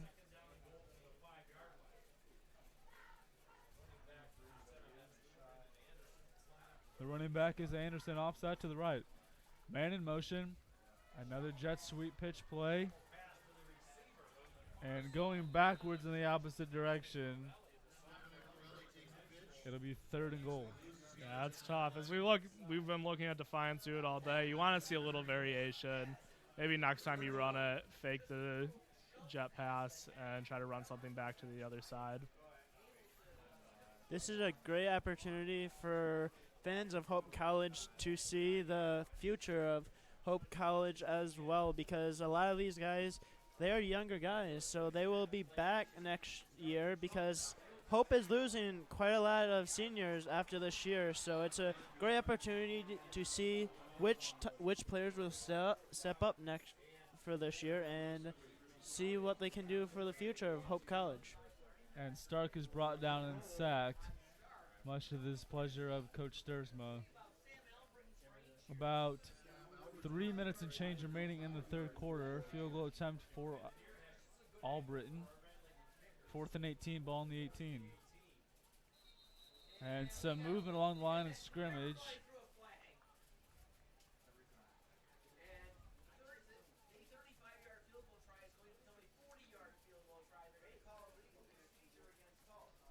Waiting for a call. Dead ball. False start. Offense number 85. 5 yards. Remains 4th down. So it's going to be 4th down, false start. About a 40-yard field goal for Albritton. Yeah, we have the opportunity to see if our kicker has a little leg. Hopefully he has more than Cody Parkey. Tom's still upset about that loss. Go Bears. And the kick is up and good. Oh, it's no good. Excuse me. Wide right. Looked good from our vantage point. Yeah, plenty of lag. It was pretty close. Just pushed it a little bit left. So the Defiance offense will take the field. Really the first stop or the second stop for this Defiance defense. So Michigan coming off of a narrow win against Army. Really tested in double overtime. Their defense saved the day. Their offense was inept, to say the least. They brought in Josh Gaddis as their offensive coordinator. This year, Harbaugh stepped down from calling the plays. Noah, talk to me a little bit about what you want to see Gaddis do with Patterson in terms of developing this offense as they get primed for Big Ten play. Well, Gaddis has a unique opportunity because there's so many athletes on the Michigan roster that you like that he's switching to a spread offense. But when you switch to a spread from a pro style, there's a lot of growing accustomed to the new offense, a lot more no huddle, a lot more reads from the sideline. There's no traditional huddling anymore. And I think that's what we've seen in the first 2 games, that there's a little bit of a learning curve when you try to run a new offense. And as the season progresses with a veteran quarterback such as Shea Patterson, it seems it should work out. They have a unique receiving core with Tariq Black, Donovan Peoples-Jones, and Nico Collins. So I expect Michigan to do just fine down the stretch. And the pass was behind McNeary. They said it'll be second and 10 from the 23, and we turn, to our in-booth resident Michigan State expert. What do you see from Brian Lewerke and Coach D'Antonio that you think this really could be the year for this Michigan State offense, trying to keep par with their defense, which has really been the saving grace of their team really over the past couple of years or so? Absolutely. Their defense is very dominant and could be one of the best defenses in the country, and I believe the front seven is the best in the country. That could be debatable, but the front seven, they're returning a lot of really great athletes. But talking about the defense, I think we're starting to see some signs that Lewerke is actually finally healthy again.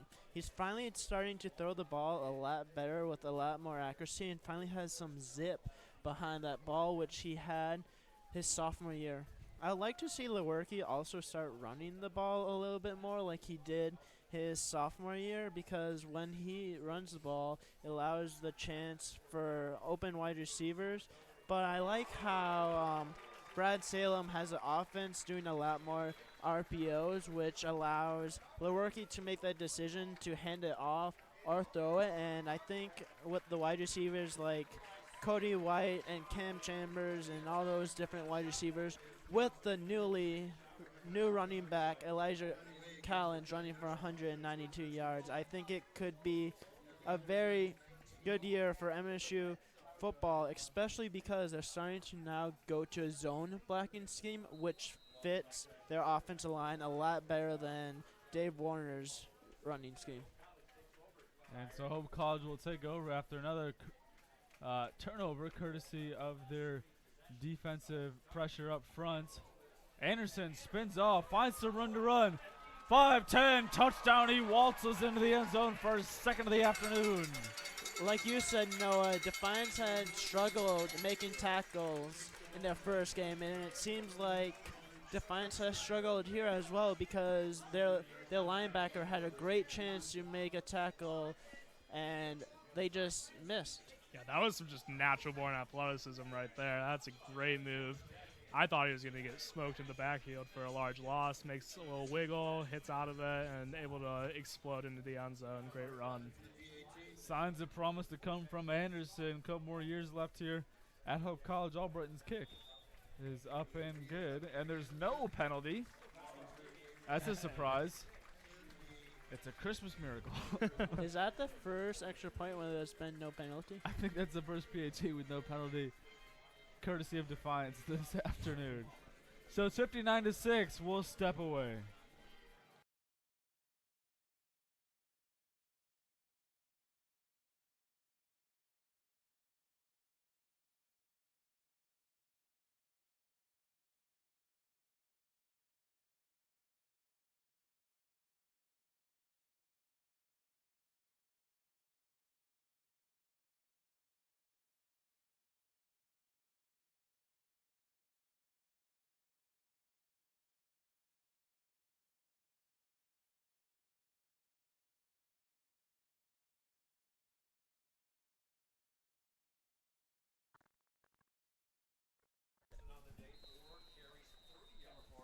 (59-6). Albritton to kick it off. 2:38 remaining in the third quarter. A blowout win on Community Day for this Hope team. And the kick is end over end. Fielded about the 5-yard line. Room to run. And he's stuffed at about the 20-yard line. And the Defiance offense will come out fresh after a turnover.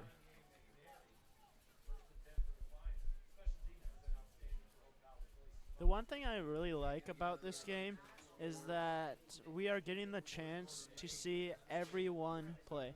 I really enjoy getting to see everyone play because, like I said before, you get to see the depth, you get to see the young guys play, and I know that they're young and that they're still learning, but you can see glimpses of those great athletes on that field, because these young guys are going to have to step up, especially a lot next year, because we're losing a lot of seniors on both offense and defensive side of the ball. And it's Recker in the gun.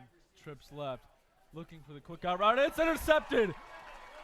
To the 10-yard line. Makes the move. Dives. Touchdown. Ball is loose and it's picked up by the Dutch. But it's a touchdown. So back-to-back turnovers. And it is 65-6. It's a turnover machine. Great break by Trevor Sutton on that pass, and he took it to the house. Yeah, that was incredible. It was a great read, and he's been paying attention all game because Defiance likes to run out routes, and as they continue to do, he'll just take advantage.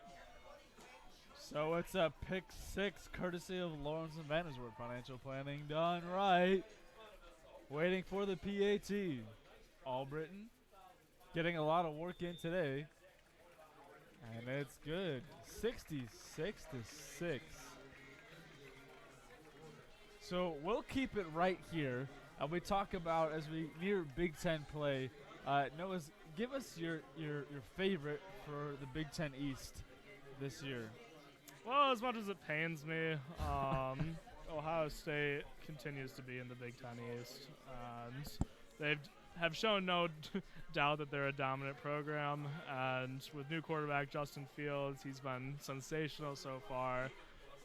Coming out already in the Heisman race, accounting for 9 touchdowns this season. Ohio State defense looks tough again with Chase Young coming back for another season, bulking up about 15 pounds over the offseason, and Ohio State's just hanging up points on people, so I don't expect much to change. Maybe they'll slip up against a smaller opponent like Northwestern again at some point. I would love to see my Wildcats beat Ohio State. They take on Ohio State at home.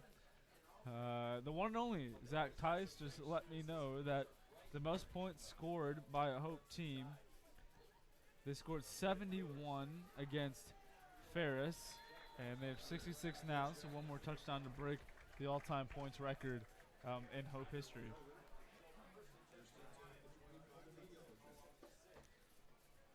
That's pretty impressive. 71 points in a game, and to have 66, and it's not even the fourth quarter. That's pretty impressive. Yeah, it's been a tough day for Defiance. It'd be pretty impressive, though, to see Hope achieve school record. So maybe we're in for some history here. Perfect day to do it on Community Day.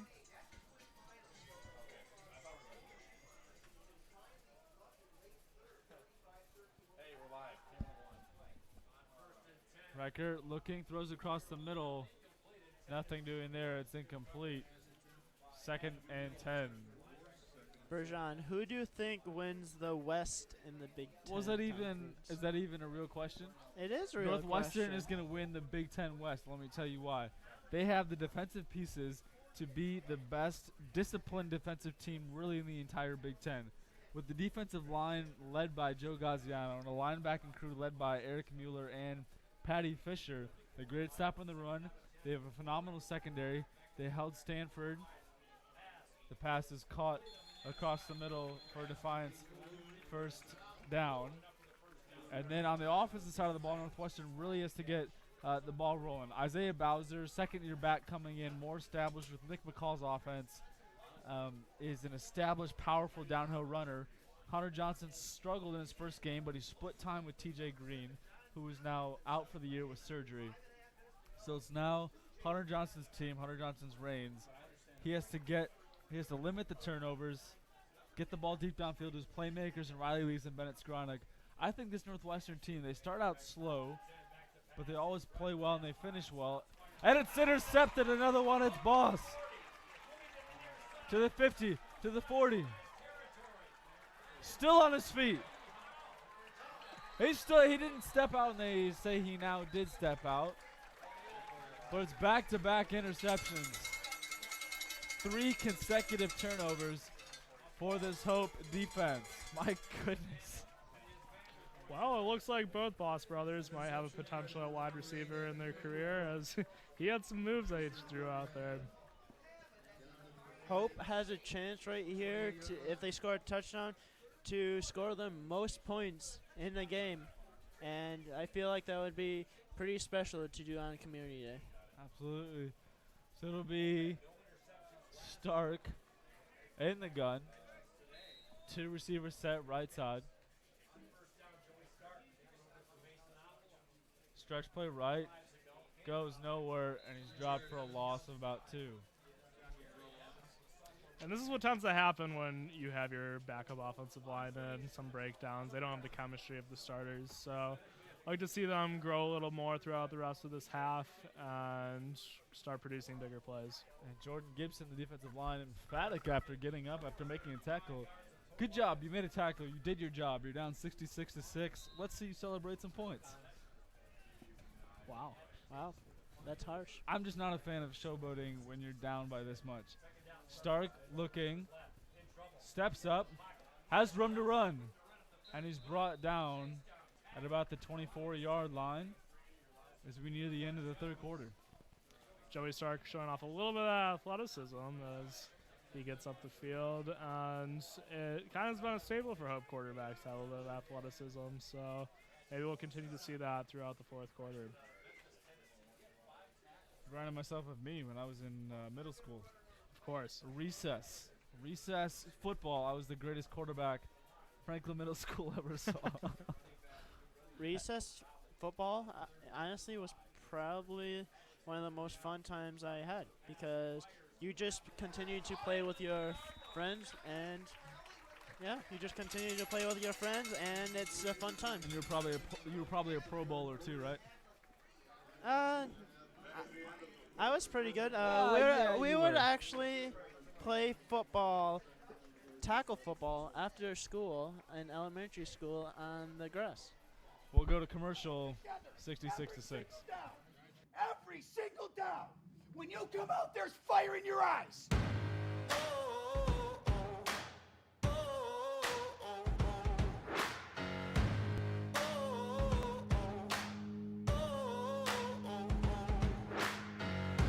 Soles of my shoes are worn, the knees of my jeans are torn. Sweat coming through my shirt, keep pushing even though it hurts. I'm chasing what I know is true, there's nothing that I would not do. When everyone around me drops, I'm never gonna ever stop. I won't waste another minute, no I won't. I'm a man on a mission. I'm a man on a mission. I don't need no permission.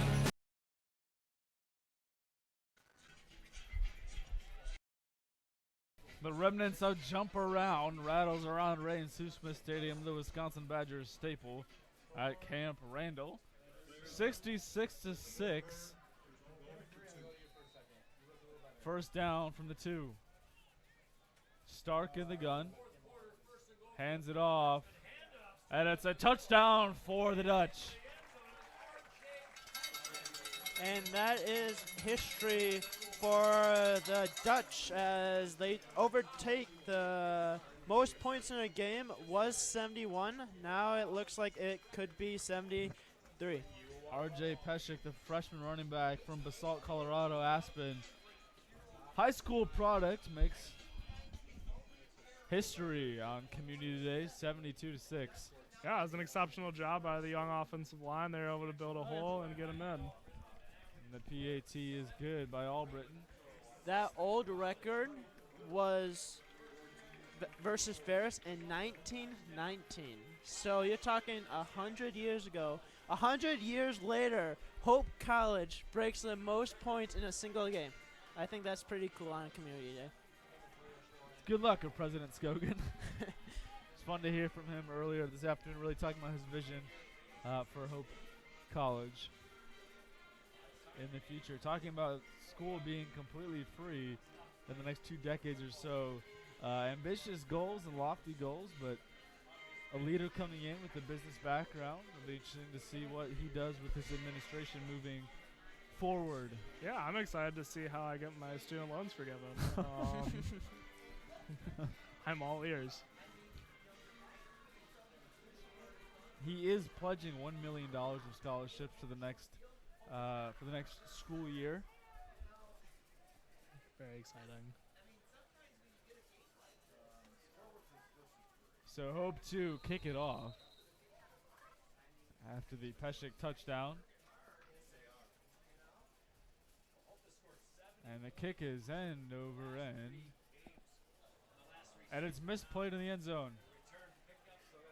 Picked up. And he's brought down at about the 3. So the anemic and inept offense will make its way back onto the field. Yeah, it's surprising again that they took it out of the end zone. It's the second time they've done it this game and been stopped by around their 10-yard line. This is even inside that. You'd like to see a little bit more spatial awareness and not running into 11 blue jerseys.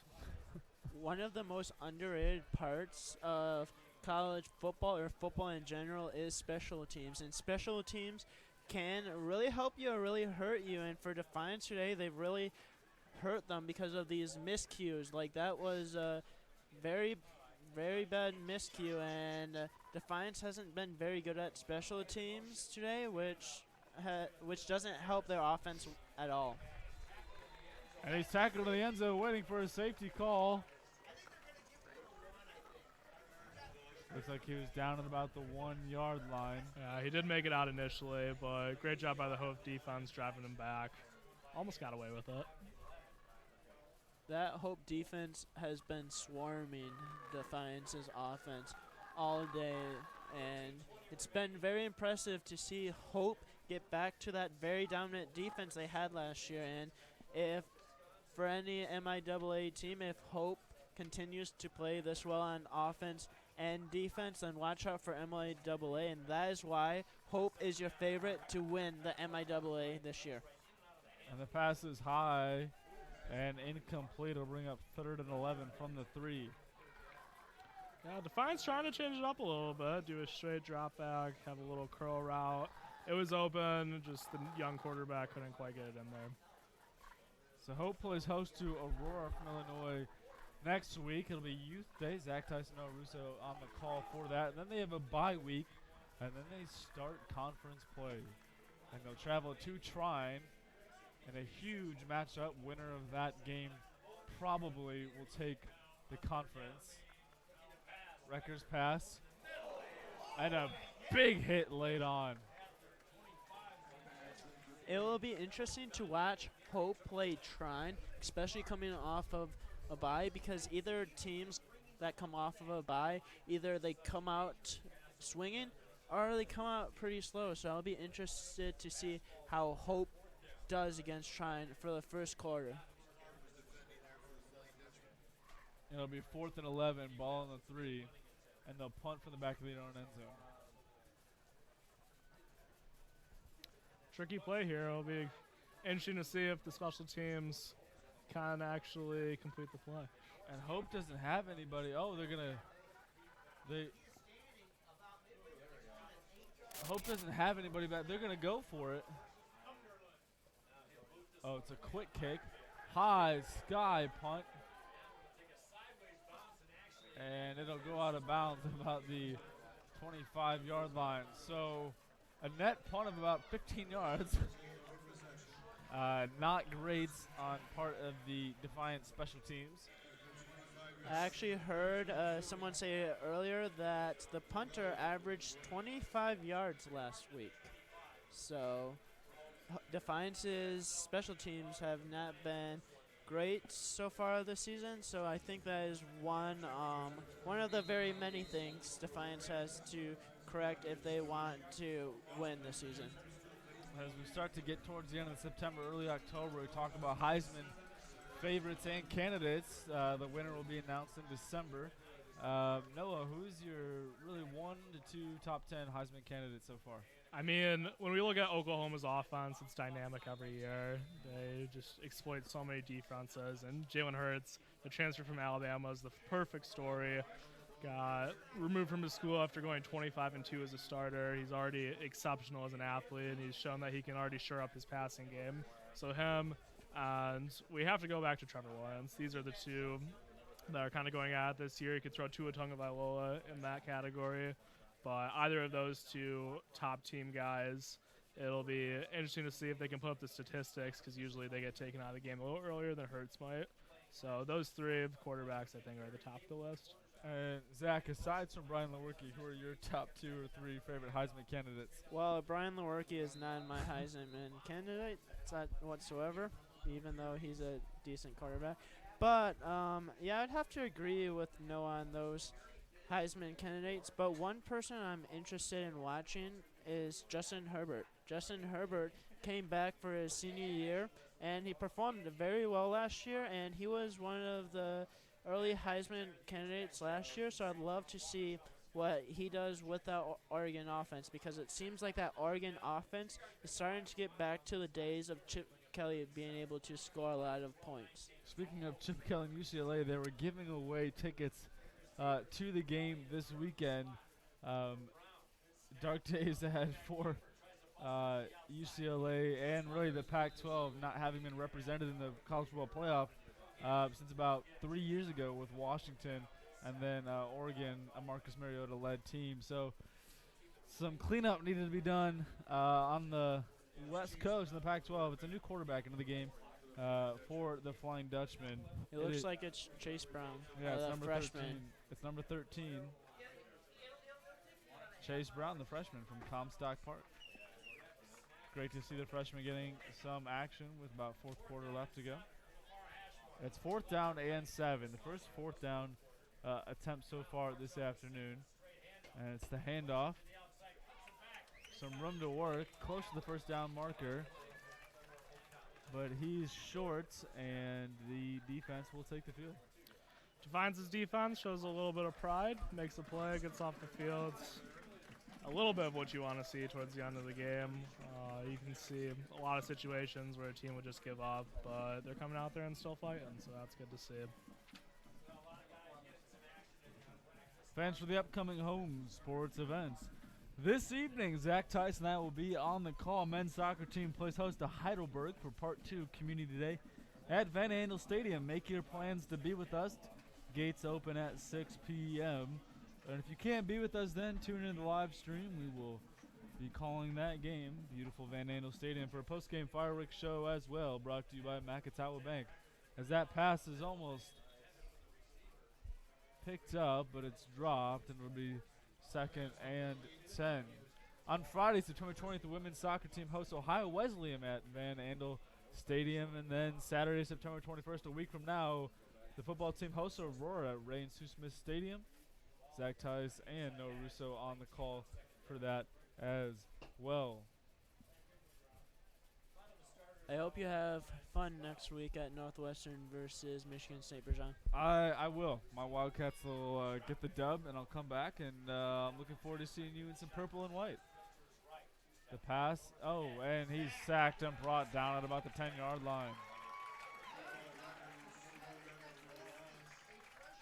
Yeah, Defiance seems to be making some substitution on the offensive line also, and as you can see there, they have a little bit of work to do before they start to get it all together. It looks like the pole is running right around Van Andel Stadium.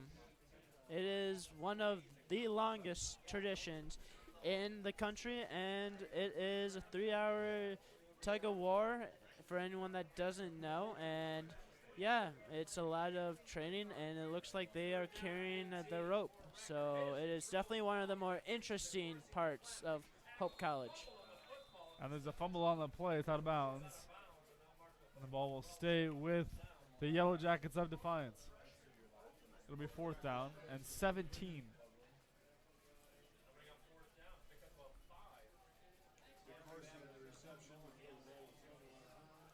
Fans, make your plans to be with us Saturday, September 28th.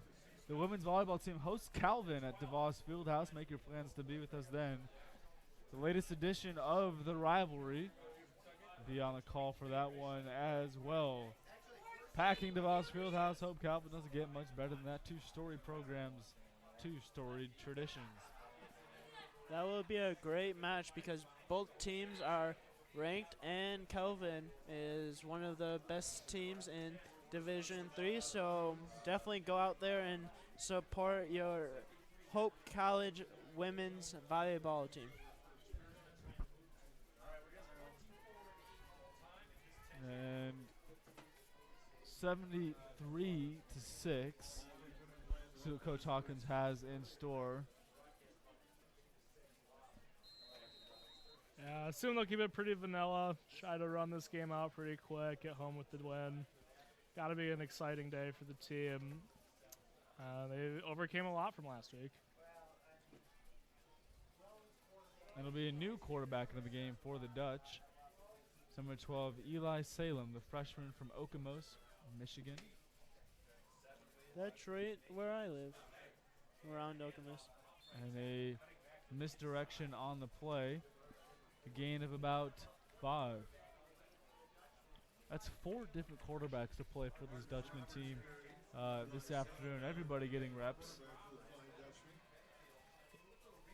Yeah, definitely demonstrating some depth. We'll see if all 4 of the quarterbacks can make a couple plays, because looking at the future, there will be a lot of open opportunities next year. So, got to get your touches in now.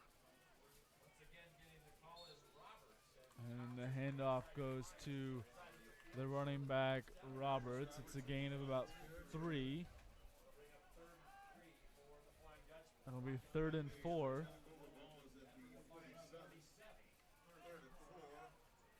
Ball on the 48-yard line. Majority of the crowd's sticking around on this community day. Eli Salem. Hands off.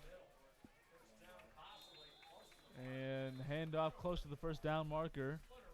And they're going to say it's a first down, says the line judge. So the clock continues to tick. 8 minutes and change remaining. Yeah, great effort on the play. Able to spin around and pick up an extra yard and pick up that first down. Look for them to build on that. It's been a great game to see Hope come out and get a lot of confidence, especially losing the first game to Milliken. And I think this game will lead to Hope having a lot of confidence going into the rest of the season. And I'm excited to see what this Hope College team does. And it's Dan Romano, no relation to Ray, makes his way down to the 20-yard line and is pushed out of bounds.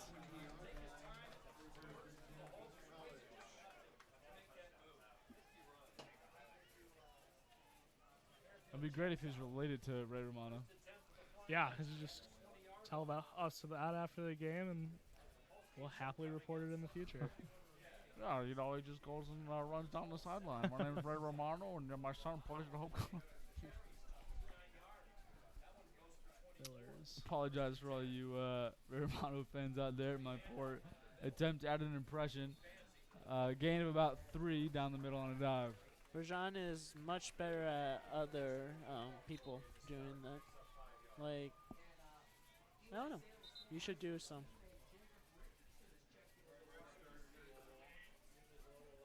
If you had to pick a favorite of one of the ones I do, what would it be? I think you do a very good President Obama and very good President Trump. So those are 2 very good. But also, you also do a couple of very good broadcasters as well. You know, as John Gruden would say about this Defiance team, I tell you what, man, you look at this Defiance team coming in, not really sure how to play the game of football this afternoon, making some dumb penalties, man. I tell you what, man, hard pressed to tell me otherwise. And the handoff goes outside, nothing doing there. It's a loss of about 1. Yeah, good swarming by the Defiance defense. Able to keep them in 3rd and long. It'll be 3rd and 10 from the 20-yard line. Snows, we're looking at next week for this Defiance team. Can you pick out 1 or 2 positives? Well, Washington actually had a decent game. He didn't have much protection for him, so he fought out there, tried to make some plays. Hopefully they can shore up some of their offense, maybe expand a little bit on their offensive play calling, and looking at the defensive end, they've hustled more towards the end of the game, and they haven't fully quit, so that's a good thing to see. And then, Zach, you look at a few positives for this Dutch team. What are one or two things that you think are just as key to the way this Hope team has responded after losing their opener? I think Hope has responded very well, especially with my 3 goals for Hope. They've done a very good job at the secondary. They only had that one pass interference, and I think they had about 1 or 2 maybe wide open wide receivers, which is pretty good. I think Hope has also done a very good job at getting at least a couple of yards on first down, which helps leads to big plays, and Hope has had a lot of big plays on offense. And third is I think we found our running back with Houston, and we have a couple really good running backs behind him with Anderson and Mellon. So I think Hope did everything it needed to win today, and it shows that this Dutch team is a very good and athletic Dutch team, and I'm excited to see them continue to do these things well.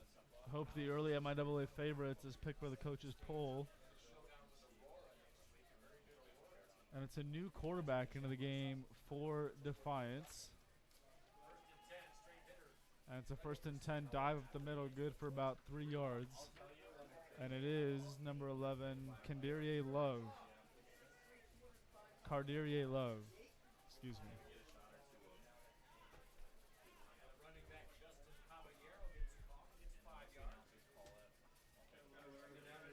Second and 4, ball in the 23, 4 minutes and change remaining in what has been a pretty one-sided community day. Courtesy of the ground attack and turnover. Snap, it's a fumble on the ground. And Love, ball in the end zone, and it's recovered by the Dutch for another defensive touchdown. It's not quite the way you want to start off your offensive game, right? Coming in late, but he'll learn from it. Hope's dominating right now, and still enjoy this win. For anyone interested in college football updates, Temple pulls off the upset against Maryland, winning 20-17, and Penn State barely survives, winning 17-10. As of right now, other updates: USC is tied with BYU 7-7. UCF is winning 14-0 against Stanford. Alabama is winning 7-3 against South Carolina, and Notre Dame currently is rolling 21-0 over New Mexico. So the most points scored in Hope College history, it's 80-6. 74-point lead. Yeah, not a lot of bright spots today for Defiance. We can definitely see that there's 2 classes and teams out on the field today. Hope definitely took the loss to heart, and they're out here proving who they really are. It's going to be a long ride home for this Defiance team. Yeah, Ohio's a little ways away when you're down by 70. Well, at least we can say Defiance did not give up, and they've continued to fight, and that fight has been very impressive as they've just continued to fight. Even though they're down 74, the coach must be happy with at least that they didn't give up. But from the Hope standpoint, Coach Sturzma probably couldn't be any more pleased than he is already with scoring 80 points, the highest point total in a single game in 100 years. So I think Coach Sturzma is going to be very happy with their offense and defense performances today.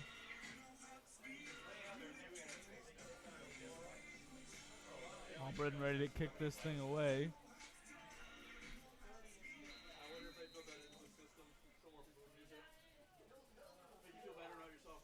And the kick is up and away. Line drive kick. Bounces around the 10, and it's fielded. And the return is brought down at about the 30-yard line, just shy of the 30-yard line. It'll be 1st and 10. And that was the best special teams play of the game so far for Defiance, so maybe they'll look to build on that. short kick and was able to elude the coverage for a little bit.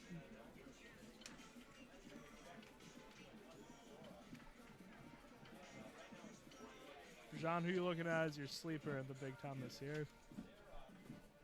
Well, aside from, I mean, everyone knows that Northwestern's going to win the Big Ten, but a sleeper, should the miracle happen, Northwestern not win the Big Ten, I'm going to be looking at Minnesota.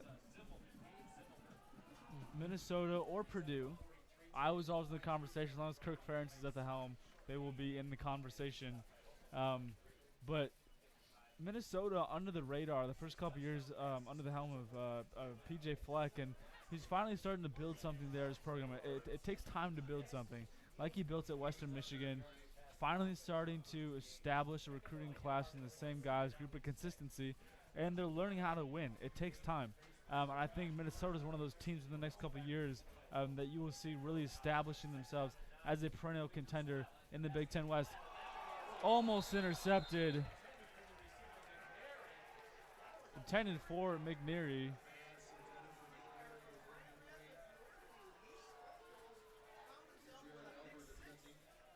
Yeah, I have to agree with you, Berjan. I think Minnesota is a dark horse in the West, and because PJ Fleck has done a very good job at recruiting, he's been at the top half of the Big Ten in recruiting numbers, and PJ Fleck is no stranger to turning around a program because he turned around Western Michigan in just 2 years from losing quite a bit. I think he lost 1 or 2 games. He only won 1 or 2 games his first year and second year, but then he takes Western to a Cotton Bowl his last year. So I definitely look forward to seeing PJ Fleck continue to turn around this Minnesota program, and maybe in a couple years they'll be the powerhouse in the West like Northwestern or Wisconsin. I also think I'm not buying the Nebraska hype. I think you're 2 games in. Scott Frost, he's overhyped. I don't think that Nebraska will be one of those powerhouse teams. I think Adrian Martinez, he's a good quarterback. I just don't think he has the pieces around him. Just not buying it. Yeah, I'd probably agree. We've seen that the first 2 weeks. If there's any team in the West that we're buying the hype off of, I'd be more inclined to root for Wisconsin, just because they do the same thing they always do. They run it up the middle and they throw quick passes, but they've been murdering teams for the first 2 games this season. Jonathan Taylor, a strong Heisman candidate, and it'll be interesting to see if there's any difference between this Wisconsin teams and the ones of years past. The thing that's surprising, it looks like Wisconsin found a quarterback now, because Wisconsin had Thornybrook for years, and he struggled with accuracy even with the short passes. So it's interesting to see how Wisconsin does this year, especially with a quarterback that is accurate in the short and long game. And it's another bobbled snap, ball on the ground. It's recovered by Defiance. A lot of things to practice this week for yeah, the Defiance everybody on the offense. Defiance side of the ball looks like they don't want to be on the field right now. And I wouldn't want to be either if I was them. It's embarrassing. 80-6. Just under 2 minutes remaining. I think, honestly, Defiance has to go back to the basics, because they even struggled with snaps and catching the snaps. And if you can't catch the snaps, then how are you going to... Speaking of, how are you going to be able to run any successful plays? And there's an interception from your Hope Dutchman. So speaking of which, they have to get back to the fundamentals of not throwing the ball up and catching a pass, which was demonstrated both right there. So I want to make sure I got this right. The quarterback drops the ball, picks it up, tries to throw it, gets intercepted. Love the effort, just it's not going their way today. It's time to go back to the drawing board. And according to Nel Russo, that's a long way to Ohio when you're down by 70. Quarter of the day. You could fill a not top 10 reel with all the plays from Defiance this afternoon. Yeah, it hasn't been pretty. It's probably at the point where there's some jobs on the line in those starters. Oh, So yeah, if you're getting in the game absolutely. right now, you better play your tail off, because you won't be starting next week. And Hope will go into the victory formation. And it looks like it is the 5th QB of this game. and number 4, Mac Young. It looks like that's the 5th, I think, quarterback of the day for Hope College.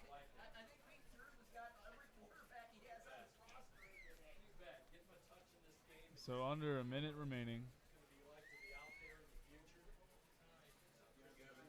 I think every single player from Hope College played today, or I hope at least every single player got a chance to touch the field, because a game like this, every player for both teams should be able to play today.